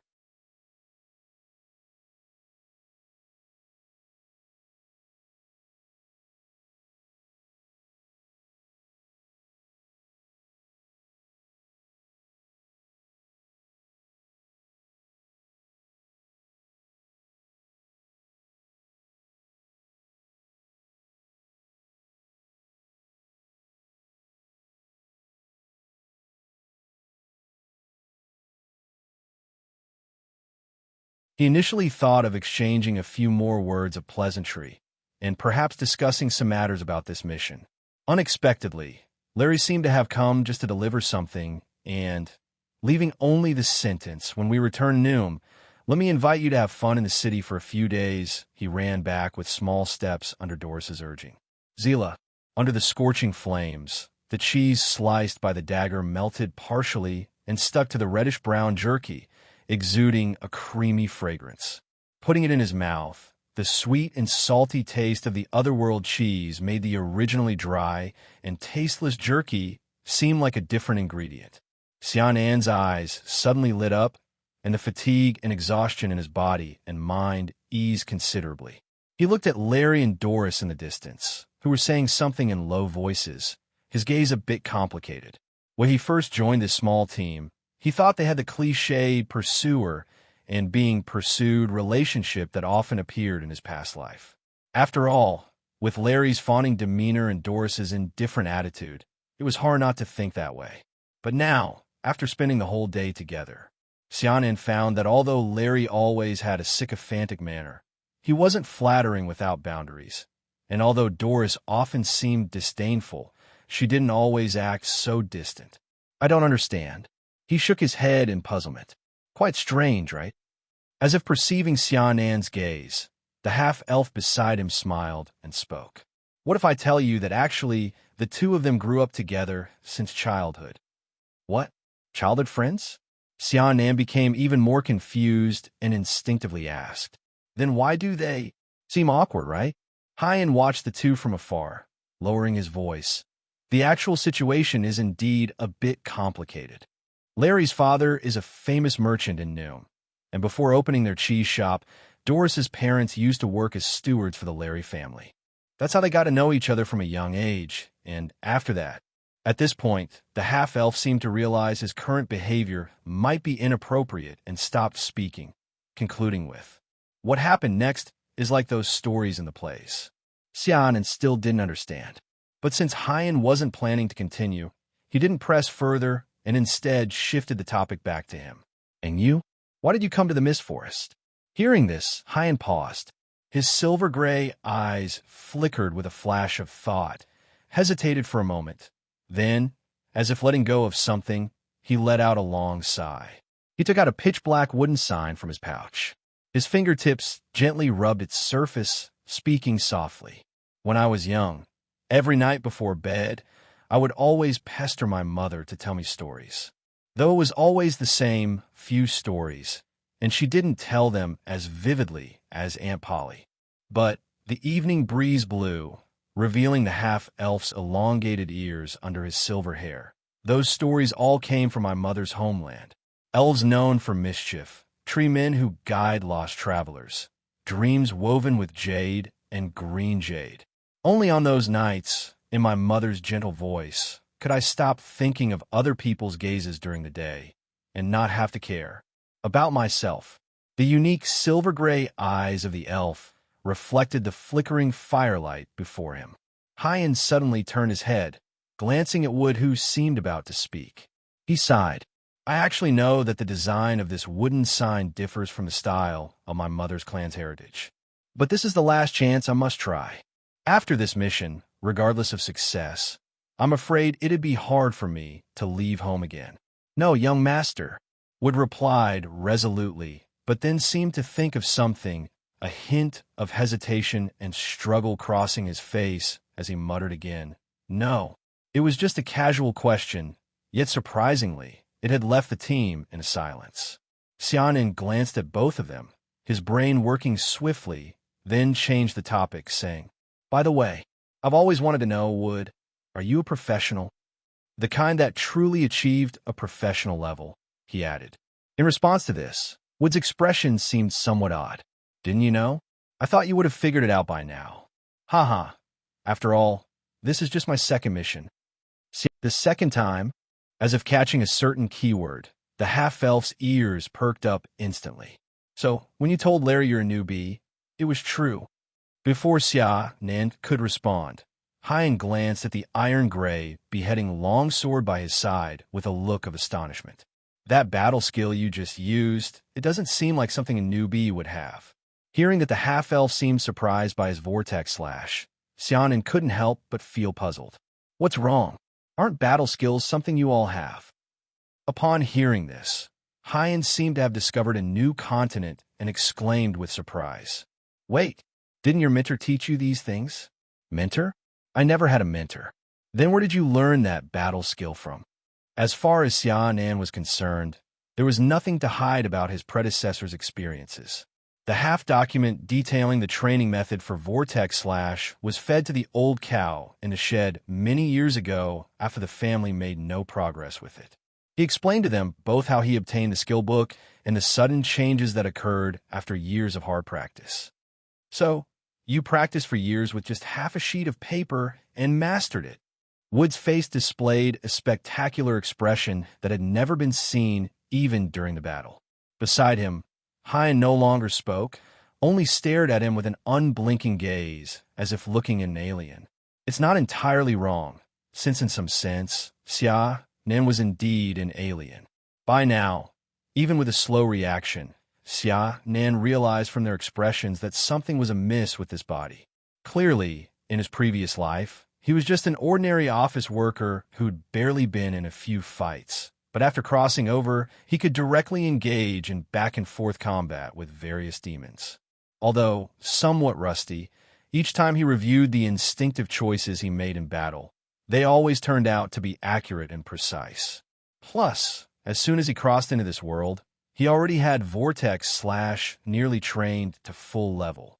Could it be that this body and his previous self indeed had some talent for combat? Seeing Xianan's reaction didn't seem false.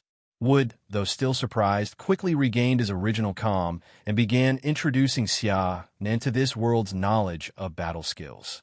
According to Wood, due to differences in professions and effect types, the number of battle skills on the Aphala continent was as numerous as the stars in the sky. But whether it's the Adventurer Association or other organizations, none have established a clear and precise level system for these battle skills. They are roughly divided into 3 tiers based on skill level: beginner, skill, and master. The distinction between beginner and skill is especially vague. And what about master? Xiaonan furrowed his brows and asked.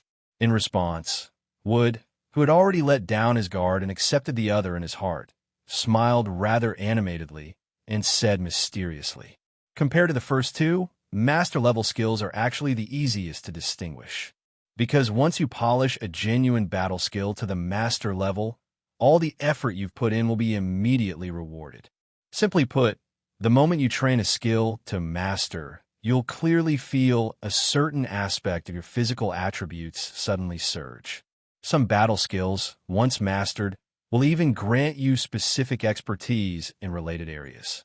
Upon hearing this, Xiaonan immediately thought of a few days ago when he faced the bear goblins and leveled Vortex Slash to LV5 full level, gaining 2 attribute points and the specialty called Chopping Master.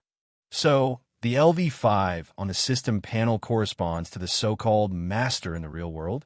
Then, accordingly, LV1-2 is Beginner, and LV3-4 is Skill. Xiaonan understood in his heart and couldn't help but ask, so, are master-level battle skills rare? As soon as he finished speaking, Haiyan's eyes widened and he said, of course, training a relevant battle skill to master is one of the essential conditions for obtaining a professional level. Professional level? Xiaonan felt a surge of excitement, and even his breathing became heavy. What else? What are the other requirements? How does one become a professional? The only adventurers he had really deeply interacted with, capable of having serious conversations, were, apart from the few before him, the Hunter Magi from the Stinky Fish and Shrimp group. Therefore, before tonight, even though he could vaguely sense the unusual power of this battle skill from Magi's attitude change, after he used the Vortex Slash and his performance in battles with various demons along the way. But from beginning to end, Xiaonan did not have a clear understanding of his own strength level and where it stood. Looking back now, perhaps he should have stayed in town a few more days to see if he could find any channel to help him gain more knowledge about this. It's just that the time limit for the Firefly Garlic Vine task was right there, and he could still clearly remember their locations. Over 30 gold coins steadily in hand. Shouldn't he go for it?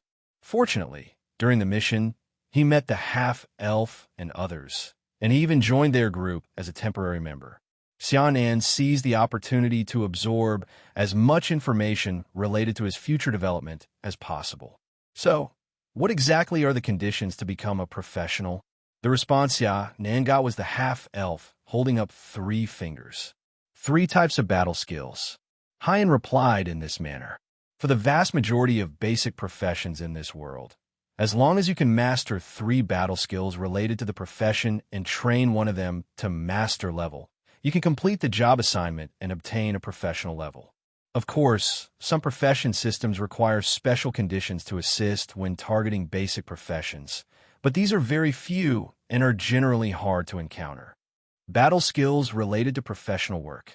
Xiaonan firmly memorized the half-elf's words while pondering the information revealed in his speech.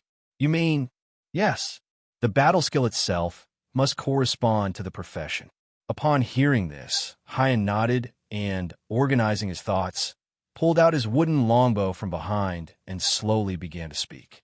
For example, if I want to become a ranger in the future, then before that, I must first learn 3 battle skills belonging to the ranger profession category and train one of these skills to the master level. What if a person possesses 3 battle skills, all from different professions? Xiaonan frowned slightly, puzzled. For instance, 1 skill from a warrior while the other 2 belong to a priest. Then nothing would happen. The half-elf shrugged. Just like when you train a battle skill to master, when you obtain a professional level, you will clearly feel changes in your body. If the battle skills do not match each other, even if you train them all to the master level, you cannot meet the job requirements. They're just 3 independent skills. At this point, the half-elf paused suddenly, hesitating for a moment before speaking slowly. Of course, if you're lucky enough, you might gain a professional level, but the specific profession would be uncertain. Xiaonan earnestly absorbed the other party's words and did not speak, indicating that the half-elf should continue. He understood what Haiyan was trying to convey, but saw that he spoke intermittently, as if unsure how to explain clearly. Seated next to the half-elf, the guard took up the conversation. On the Aphala continent, the most common professions are just a few, such as warrior, wanderer, barbarian, But although these basic professions appear frequently, it doesn't mean their strength is relatively weaker. Quite the opposite. The reason they can spread so extensively across the adventurers of this entire continent is that these professions have the broadest applicability, clearest promotion routes, and defined battle skill categories. As mentioned earlier, the number of combat skills in this world is as many as the stars in the sky. Within the enormous base formed by countless combinations, although most do not create any chemical reaction, there's a tiny portion that, although seemingly unrelated, fit together strangely. If a person's luck is good enough to encounter such a combination of battle skills, with lightly twirling a dagger glistening with cold light in his hand, then completing a job assignment is not impossible. But the specific profession obtained would be uncertain. Exactly. Hearing Wood's explanation, Hyan couldn't help but nod and add. However, the number of battle skills under these rare profession categories is often relatively small, and there are few advanced professions to choose from entering Transcendent in the future, even with harsh conditions requiring gradual exploration. Even if a complete professional system is constructed on the foundation of predecessors, these secret recipes of combat skill combinations are often in the hands of major organizations or the secret knowledge of a certain family. For ordinary people like us, don't overthink it. Just honestly pursue the common basic professions. After all, most of those big shots active in newspapers nowadays also come from these few basic professions without any problem in terms of strength. Xianen completely accepted the advice of the experienced without any resistance. His previous body came from an ordinary family, having nothing to do with professionals. Having just arrived in the other world, it seemed that the golden finger could not help with career choices either, except for looking at the attributes of tools and equipment. Choosing a common, yet clearly skilled basic profession like warrior or wanderer, at least for now, appears to be his best option. At the same time, he couldn't help feeling a sense of excitement in his heart. 3 types of battle skills. Only 3 types of battle skills are needed to obtain a professional level. And as of now, with the assistance of his prior self, he's already completed the most difficult step, training a battle skill to the master level. This also means that he just needs to master 2 more battle skills belonging to the same profession as Vortex Slash, even if it's only at level 1, to genuinely become a professional. Subconsciously recalling the images from the battle earlier, facing the rusted monster, the ghostly light and agile crushing stance of Wood as a professional, Xianen couldn't help but feel his mouth dry, as if a beautiful future was beckoning him. He couldn't help but continue asking, then about the battle skills? The Adventurer's Manual doesn't mention where to learn a battle skill. Regarding this, Hyan merely grinned with a peculiar expression.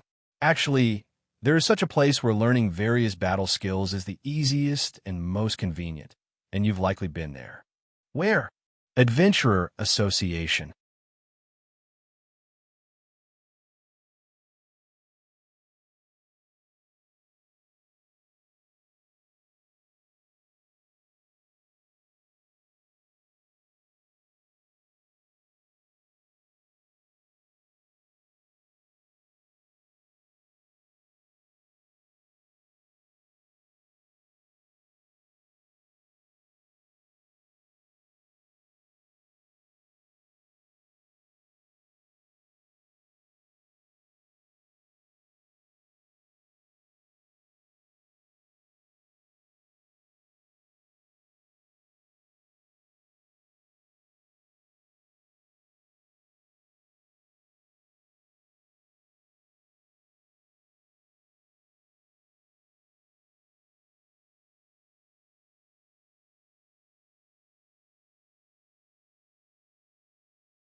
The half-elf's answer took Xia Nan by surprise.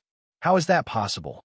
I've been to the association in River Valley Town several times, and I've practically gone around the entire hall, but I didn't see any place selling skill books.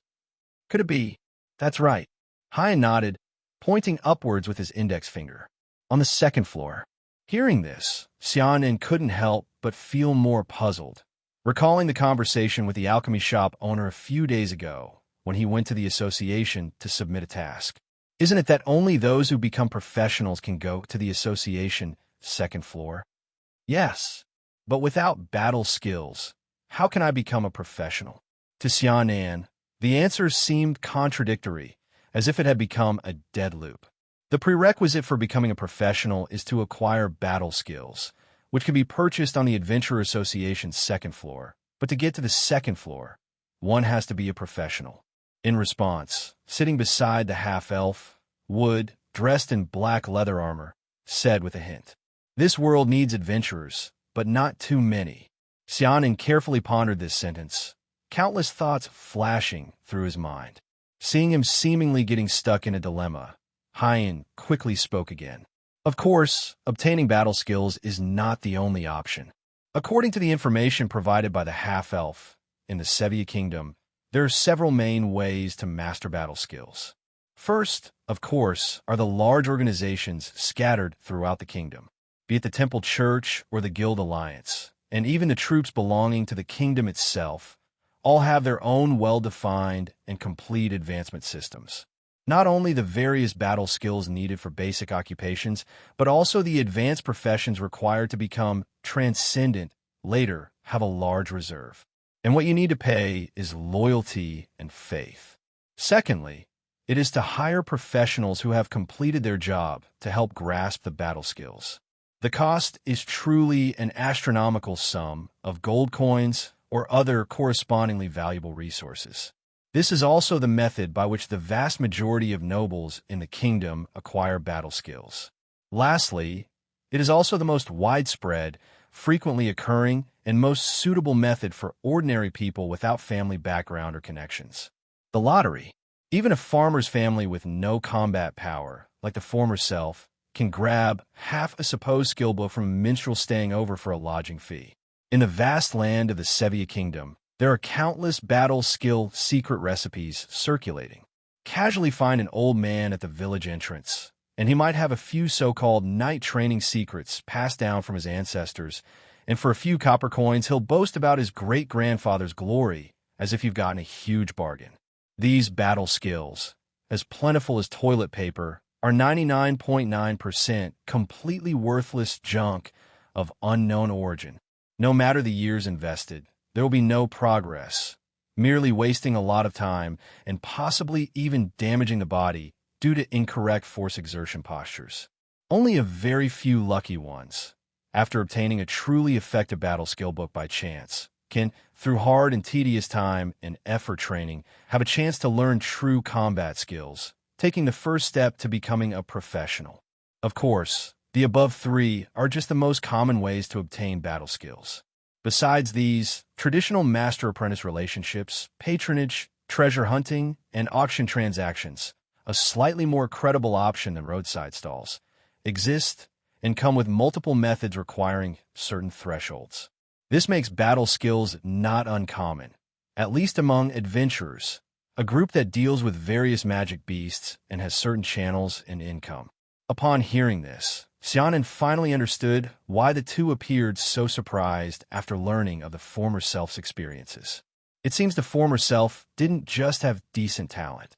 Even luck was exceptionally good. A random half-page of a skill book, and he really learned it. At the same time, he now roughly knows how he should proceed in his future. Right. Having told Xiaonan all the information he knew about professional advancement, Hyan seemed to have thought of something. I didn't mention earlier that I thought you had some mentor guiding you. But now, speaking, the half-elf suddenly lowered his voice, carefully glancing at the beheading longsword by Xiaonan's side. Afraid of offending the other, he cautiously asked, "That move you just performed should be in the direction of a warrior, right?" Xiaonan wasn't clear about what profession Vortex Slash belonged to, but referring to the features described by Hyan for various professional combat skills. With some hesitation, he slowly said, "Probably." The half-page skill book at the time didn't specify the source of the battle skill. Hyan wasn't surprised by his answer. Nodding, he looked at Wood beside him.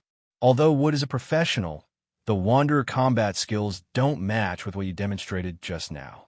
Unless you're willing to start from scratch and give up everything now, Wood might be able to offer some help.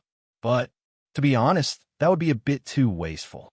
The half-elf's gaze swept across the iron-gray blade of the long sword. Judging by your performance in battle just now, even if that battle skill hasn't reached master, it's not far off. To give up now would be quite a shame. His words paused slightly, lifting his head a little, his silver-gray eyes watching Xia Nan in front of him. Sincerely speaking, you saved me in battle, so I ought to repay you, and please don't refuse. Though after returning to Noom, I might not be able to come out for a while, but I have saved quite a bit over the years. If you're willing, I can use my family's connections to hire a reliable professional to help you train a warrior-type battle skill. Though it might not necessarily help, but facing the half-elf's proposal, Xianan couldn't help but feel tempted. Originally, he didn't help Hyan in battle for any reward, but now with such a reciprocal offer, it wouldn't be realistic to refuse. After thinking for a moment, he nodded heavily, sincerely thanking. Then I'll leave it in your hands. Thank you. Upon hearing this, even the half-elf breathed a sigh of relief, showing a smile. Good. Give me your address, and after the task ends, I'll write you a letter when I return to Noom. But it might take a few days, as there are some matters at home to deal with after I return, and it will take time to find a suitable candidate. No rush. Xianan replied seriously. You take care of your things first. I'll be in River Valley Town.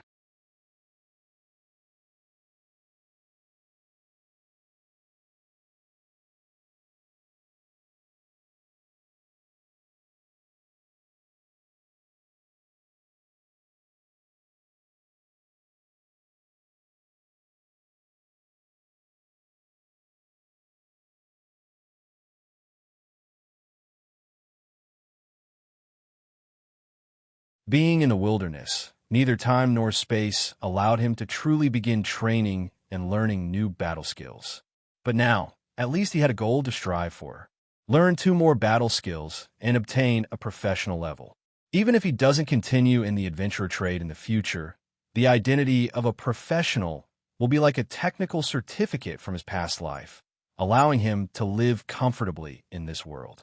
And the half-elf Hyan had already agreed with Xia Nan that after the mission ends and they return to Noom, he would try to help him find a suitable mentor to assist in learning battle skills. From a cold, calculated point of view, a favor in exchange for the channels and huge funds needed to hire a professional, which Xianan, just newly arrived in this world, didn't possess. Although he did not consider it from this perspective, undoubtedly, this exchange was not a loss for him at the moment. With the idea of absorbing as much related knowledge as possible, sitting by the campfire, Xianan asked the 2 more about profession, battle skills, and adventure, topics involving supernatural powers of this world. It wasn't until the moonlight was deep and the mist thickened that he reluctantly ended the conversation. It wasn't a warm and safe tavern. They were still in the danger-filled mist forest, and tomorrow there was still a considerable journey to be made. So someone stood guard overnight while the others rested early, getting close to the location where the wooden sign was found. At the break of dawn the next day, the group packed their luggage and continued deeper into the forest, shrouded in mist. Surprisingly, they had already gradually moved into the outskirts of the mist forest, where the frequency of dangerous situations should have been increasing. Yet, after walking all morning, they didn't even encounter a single demon. The only thing remotely exciting was a passing black panther the size of a calf with golden eyes. Completely jet black, its fur shiny, its paws quietly stepped on the meadow without a sound. No battle ensued. It merely glanced at the group from a distance, determining they weren't prey it could hunt, and slowly retreated into the shadows of the dense forest. If it weren't for Wood's reminder, Xianan and the others might not have even noticed this little road incident. Later, Wood explained that it was probably because of those 4 rusted monsters yesterday that the weaker demons in the area had instinctively stayed away, allowing them to travel so smoothly. A long snake with pale yellow round spots on its scales was driven out of the bushes by a shabby one-handed hammer. its long body slithering and soon disappearing back into the depths of the shrubbery. Another one? Are we in some kind of snake pit? Larry wiped the sweat from his forehead, muttering. The one-handed hammer in his hand, tainted by the rusted monster's venom, was no longer functional for battle, so he used it as a probe to drive away snakes and insects. However, the weight brought by the metal hammer seemed to have exhausted Larry as he frequently swung the hammer. By now, he was already panting heavily, yet he did not suggest taking a break, because, compared to just now, the entire team's pace had completely slowed down. Just like the closer you get to an oasis, the more moist and fertile the sandy soil becomes. As you approach a lake, the air becomes increasingly saturated with moisture. As they gradually approached their destination, strange occurrences, like the previous carriage, appeared more and more frequently. Just what Xianan saw included half a thatched hut, a collapsed adobe house, and even a 5-story wooden building. Despite all becoming ruins, details remaining in the debris still clearly indicated their same origin with the sign and carriage, with a strong Oriental style. They even carefully explored the ruins under Wood's guidance. Although they found many traces of intelligent life left behind, they couldn't find a single corpse. Similarly, these severely damaged structures seemed like lost ruins, but the building materials themselves looked new, with almost no traces of age erosion. Crack! The branches and leaves snapped. Walking in the mist amidst the dense forest, Xianan stared straight ahead, his mind focused, alert to the surrounding dense bushes and long grass. His naturally hanging left palm side gripped a smooth and cool hard object. It was a shard of some kind of ceramic he just found in the ruins. It's hard to imagine that he, having now traversed into this fantastical world, could still see such lightweight, warmly glazed traditional objects. At that moment, he was clearly surprised and instinctively picked it up from the broken bricks and debris. Feeling the gentle touch of his thumb, he couldn't help recalling Wood's judgment when facing the towering wooden building, which had collapsed mostly to the ground.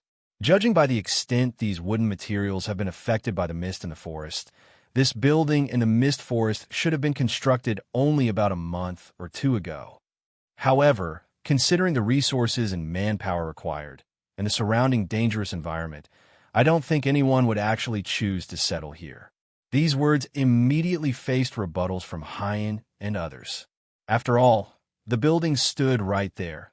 If no one resided there, what would be the purpose of its construction? Xianan had his own view on this.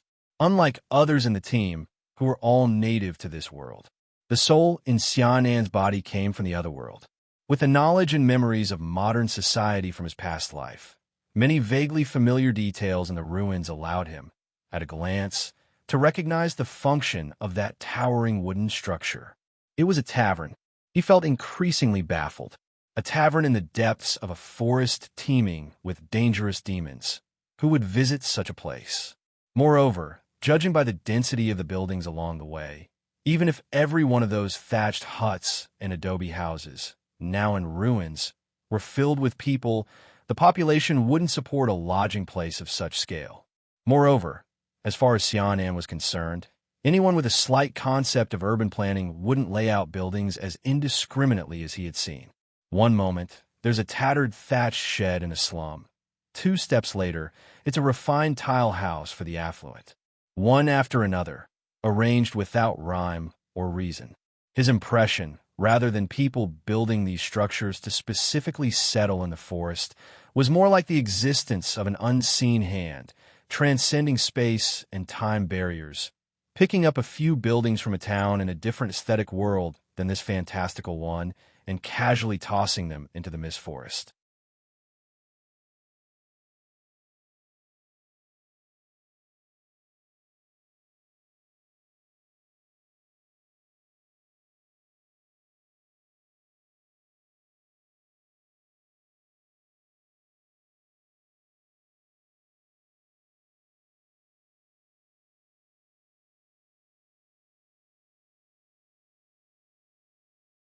Larry, his previously heavy breathing now even, exclaimed excitedly.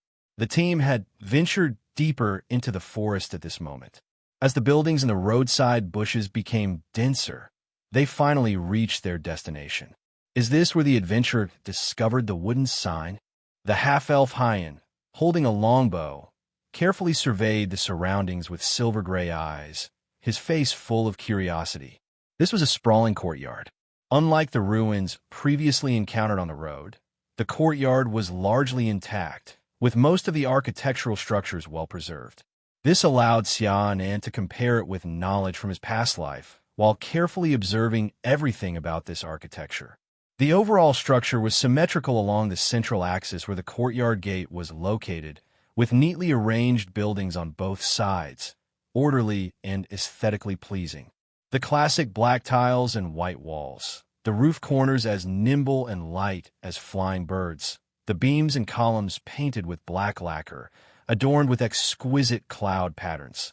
The doors and windows mostly adopted intricate openwork designs, but the original window paper was worn out, with only a few scraps remaining at the corners. It's exactly the same, Xian whispered to himself in his heart. At the same time, while scanning the courtyard, he seemed to sense something unusual and paused. In his impression, the residences of ancient dignitaries often had ponds or lakes, large or small. Whenever someone walked by, the koi fish in the pond would swim up to beg for food. Such was the case for this courtyard as well. A double-faced arched bridge, winding corridors, and even a classical stone pavilion extending straight to the heart of the lake. Everything seemed normal. That is, if you could ignore the lush shrubs and long grass beneath those pavilions and corridors. Not to mention lakes or pools. There wasn't even a single small pond in the entire courtyard. Clearly built just a few months ago, there were no traces of water beneath those arched bridges or lake pavilions, as if they were originally built on a meadow. Seeing this strange scene, Xian became more convinced of his previous thought. These buildings definitely don't belong to this world. He heard Larry's voice of doubt by his ear. Looking over, he saw the other standing in front of a rockery, his round face filled with surprise. Following his line of sight, Xian couldn't help but show a peculiar expression. Is it clipping? On the upper left side of the rockery, the rugged white stones bizarrely fused with the branches of a nearby oak tree. The gray rough stones, interwoven with emerald green leaves, assembled and intertwined, contrasting yet perfectly blended, as if they were meant to be. Like the bugs in those poorly made games from his previous life where models collided. However, now placed in the real world, it seemed even more natural, as if something from another world was forcibly inserted into this space, creating strange wonders. Meanwhile, the half-elf and Wood on the other side didn't pay attention to these. They were making a final confirmation regarding the mission objective. Young Master, withdrawing his gaze that had repeatedly compared decorations on the buildings countless times, Wood slowly shook his head at the half-elf beside him. Confirmed, not the style of the matriarch tribe. Although elves, influenced by their living environment, subspecies, and habits, each had styles unique to each clan. But one thing was commonly shared universally: integration with nature. Be it green thorns or phosphorescent mushrooms, elven architecture often blended seamlessly with the natural surroundings. The houses before them, though making masterful use of various wood and brick materials, fundamentally differed from the style of the elves. Upon hearing this, Hyan's expression showed a trace of disappointment. But that was all. He was already prepared for this. The half-elf, upon verifying with Wood, seemed to let go of a burden in his heart, breathing a sigh of relief. He then called Xian, Larry, and the others over, speaking earnestly. Mission concluded. I've got the result. After so many days in the forest, if there's no objection, we can return now. Larry and Doris, who grew up in the town, might not be pampered, but they hadn't experienced much hardship either. After so many days in Mist Forest, meeting adventurers and magic beasts, they were already satisfied.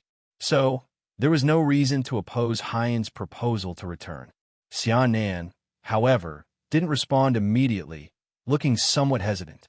He joined Hyan's team not only for the reward, but mainly to uncover the origin of the wooden sign in the half-elf's hand. With their deepening journey, familiar structures frequently appeared, and the truth seemed within reach. To return now, noticing Xian Nan's hesitation, Hyan mistakenly thought it was due to compensation concerns and quickly added, "Don't worry, although the task result wasn't as expected, your 100 gold won't be less." As soon as he finished, Larry enthusiastically thumped his chest. "I'll cover the pay. Without you, I might have been dead in the mouths of those rusted monsters last night. 100 gold is nothing. I'd gladly give 500. As it involved Xian Nan's biggest secret transmigration, he refrained from explaining further. He glanced towards the deeper forest beyond the courtyard, thinking internally. Though they were still on the outskirts of Mist Forest, they were nearing the boundary. Going further, even with professionals in the team, safety cannot be guaranteed. And given the pattern of building appearances along the way, determining the wooden sign's origin required venturing deeper into Mist Forest. Given his current strength, it was too risky. Maybe visit again later? The thought passed quickly. Facing the enthusiasm of the others, Xianan no longer hesitated, nodding at Hyan, Larry, and the rest in agreement to head back. Like tourists visiting scenic spots in his previous life, regardless of their interest in the attractions, they'd often buy local souvenirs as testament to having been there. At the very least, take a few photos. After the possible once-in-a-lifetime Mist Forest journey, Larry and Doris didn't plan to return empty-handed. With their return decided, they instinctively searched the area for portable mementos. Wow, this stone statue is really well-crafted, even finer than the craftsman in town. Larry gleefully picked up a statue of a venomous snake from an unknown corner. As thick as an arm, each scale meticulously carved, the snake's body coiled, fangs slightly exposed, poised to strike.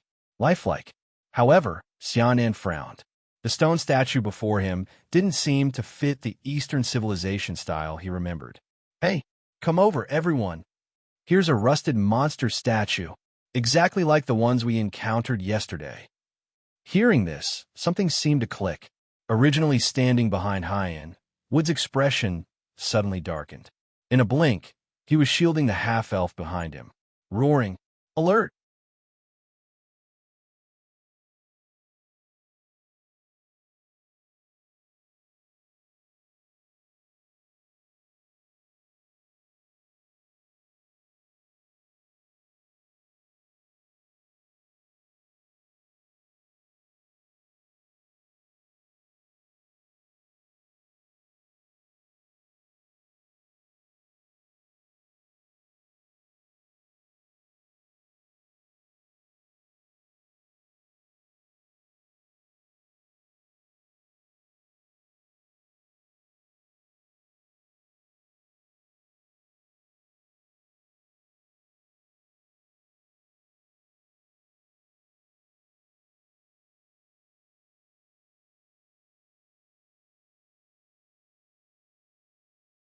Before a boss appears, it won't suddenly play a cutscene or use a grand open space with epic background music to herald the coming battle. The occurrence and conclusion of a battle are abrupt and short. Most of the time, like a rabbit under an eagle's claw or a mosquito in a tree frog's mouth, adventurers, when faced with more powerful predators, don't even know what kind of danger they are facing before they become corpses. First, it was Larry who was closest. Wearing compact armor, sweat still trickling down his face, he turned halfway, showing Doris the exquisite statue he had discovered behind him. But then, the sudden loss of sensation from his back and the terrified gaze of the blonde girl made him realize something was wrong. No time to turn around. Larry instinctively reached out as far as he could, as if exerting all his strength to push Doris out of harm's way. Unexpectedly, in response to Larry's actions, this slender, delicate blonde girl, who seemed like she could be knocked over by a breeze, in this moment displayed a courage utterly different from before. Instead of turning to escape, she even stepped forward, her face pale yet determined, gripping Larry's hands tightly with both her own. Her body suddenly tilted back, her slender arms trembling and straining, try to pull Larry's body out of danger. Since the start of the mission, The two who had always been awkward were finally clear about their relationship under the catalyst of a life-or-death crisis. But it ends here. No matter how deep and moving their love, it ultimately vanishes like ashes in the wind when faced with an indescribable, terrifying power. A lifeless pale, ashen color spread from Larry's back at a speed visible to the naked eye, swallowing life and color along with it. Back, chest, abdomen, arms, just in the span of a breath. Larry and Doris remained in their posture of gazing and grasping at each other, Larry's neck veins protruding out, even still seeing the strands of hair on the side of the girl's cheek flowing. But the two now had become like those sculptures of snakes and scorpions on the ground, turned into two unmoving, silent, pale statues. Next, it was the half-elf Hyan and his guardwood. Even though they were farther away, they still couldn't escape the attack of that unknown force. Almost at the very moment the word caution sounded. Ding! From the half-elf's body came the sound of something fragile shattering. Then, a verdant light burst from Hyan's waist like fresh sprouts after rain, instantly enveloping his entire body. The air in front of him twisted and distorted, as if an invisible force had been blocked by the green light from the half-elf's body. Just for a moment, Hyan's face still retained a confused expression. Until the next second, he realized they were under attack, the magic items he wore for survival being consumed with them. Wood was the only professional in the entire team. Even if he wasn't considered a standout, far from reaching the threshold called transcendent, the extraordinary agility granted by Wanderer still allowed him to react first. His figure blurred instantly, and the shadow beneath his feet drifted with his steps. He didn't dodge, nor did he parry. Instead, he suddenly concentrated all his energy, gathering all his focus. Like an ascetic waiting for the wave on the shore, he gritted his teeth and tensed every muscle, facing that unseen force surging through the air like a tide. Buzz! His body suddenly stiffened, then abruptly relaxed. The excellent physique afforded by being a professional allowed him to barely withstand the erosion of this formless force. No time to feel relieved. This usually calm and collected wanderer now exhibited an extremely frantic behavior.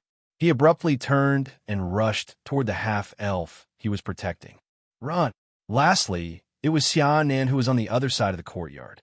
Originally planning on heading back and returning to this relic for exploration later, he had no intention of taking souvenirs home. He wasn't interested in Larry's excited shouts, so he fell to the rear of the group.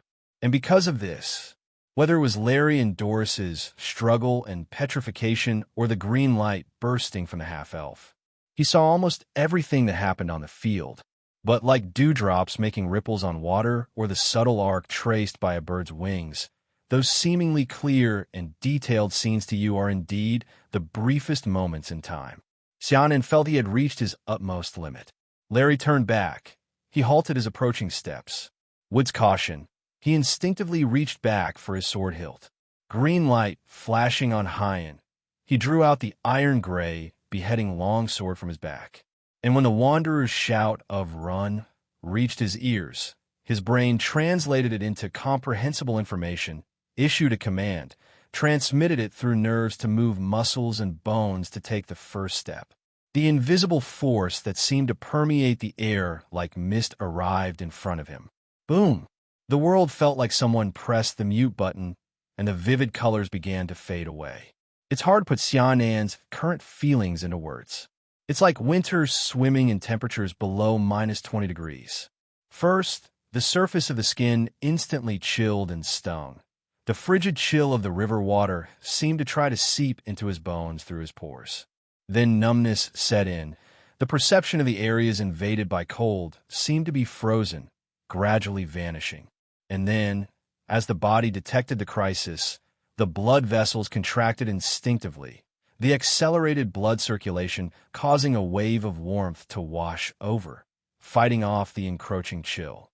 The master level Vortex Slash bestowed Xiaonan with 2 precious attribute points, coupled with his relatively resilient willpower from 2 lifetimes. In this moment, Body and mind formed a barricade against the force of petrification further encroaching into his body, allowing him to pass the test of life and death. Suddenly his mind blurred for a moment, and the colors before his eyes surged back. Fingers, knees, even the toes of his boots were covered with a layer of pale ash. In his line of sight, Hyan was being carried by wood into the dense forest beyond the courtyard. The half-elf's face was filled with panic, his bloodless lips opening and closing, shouting 2 words to Xiaonan. Hurry, escape. Only now did the culprit responsible for nearly wiping out their squad in a breath drag its bloated and massive body, with the leisurely and calculated stride typical of a predator, steadily crawling out from the misty forest behind the courtyard.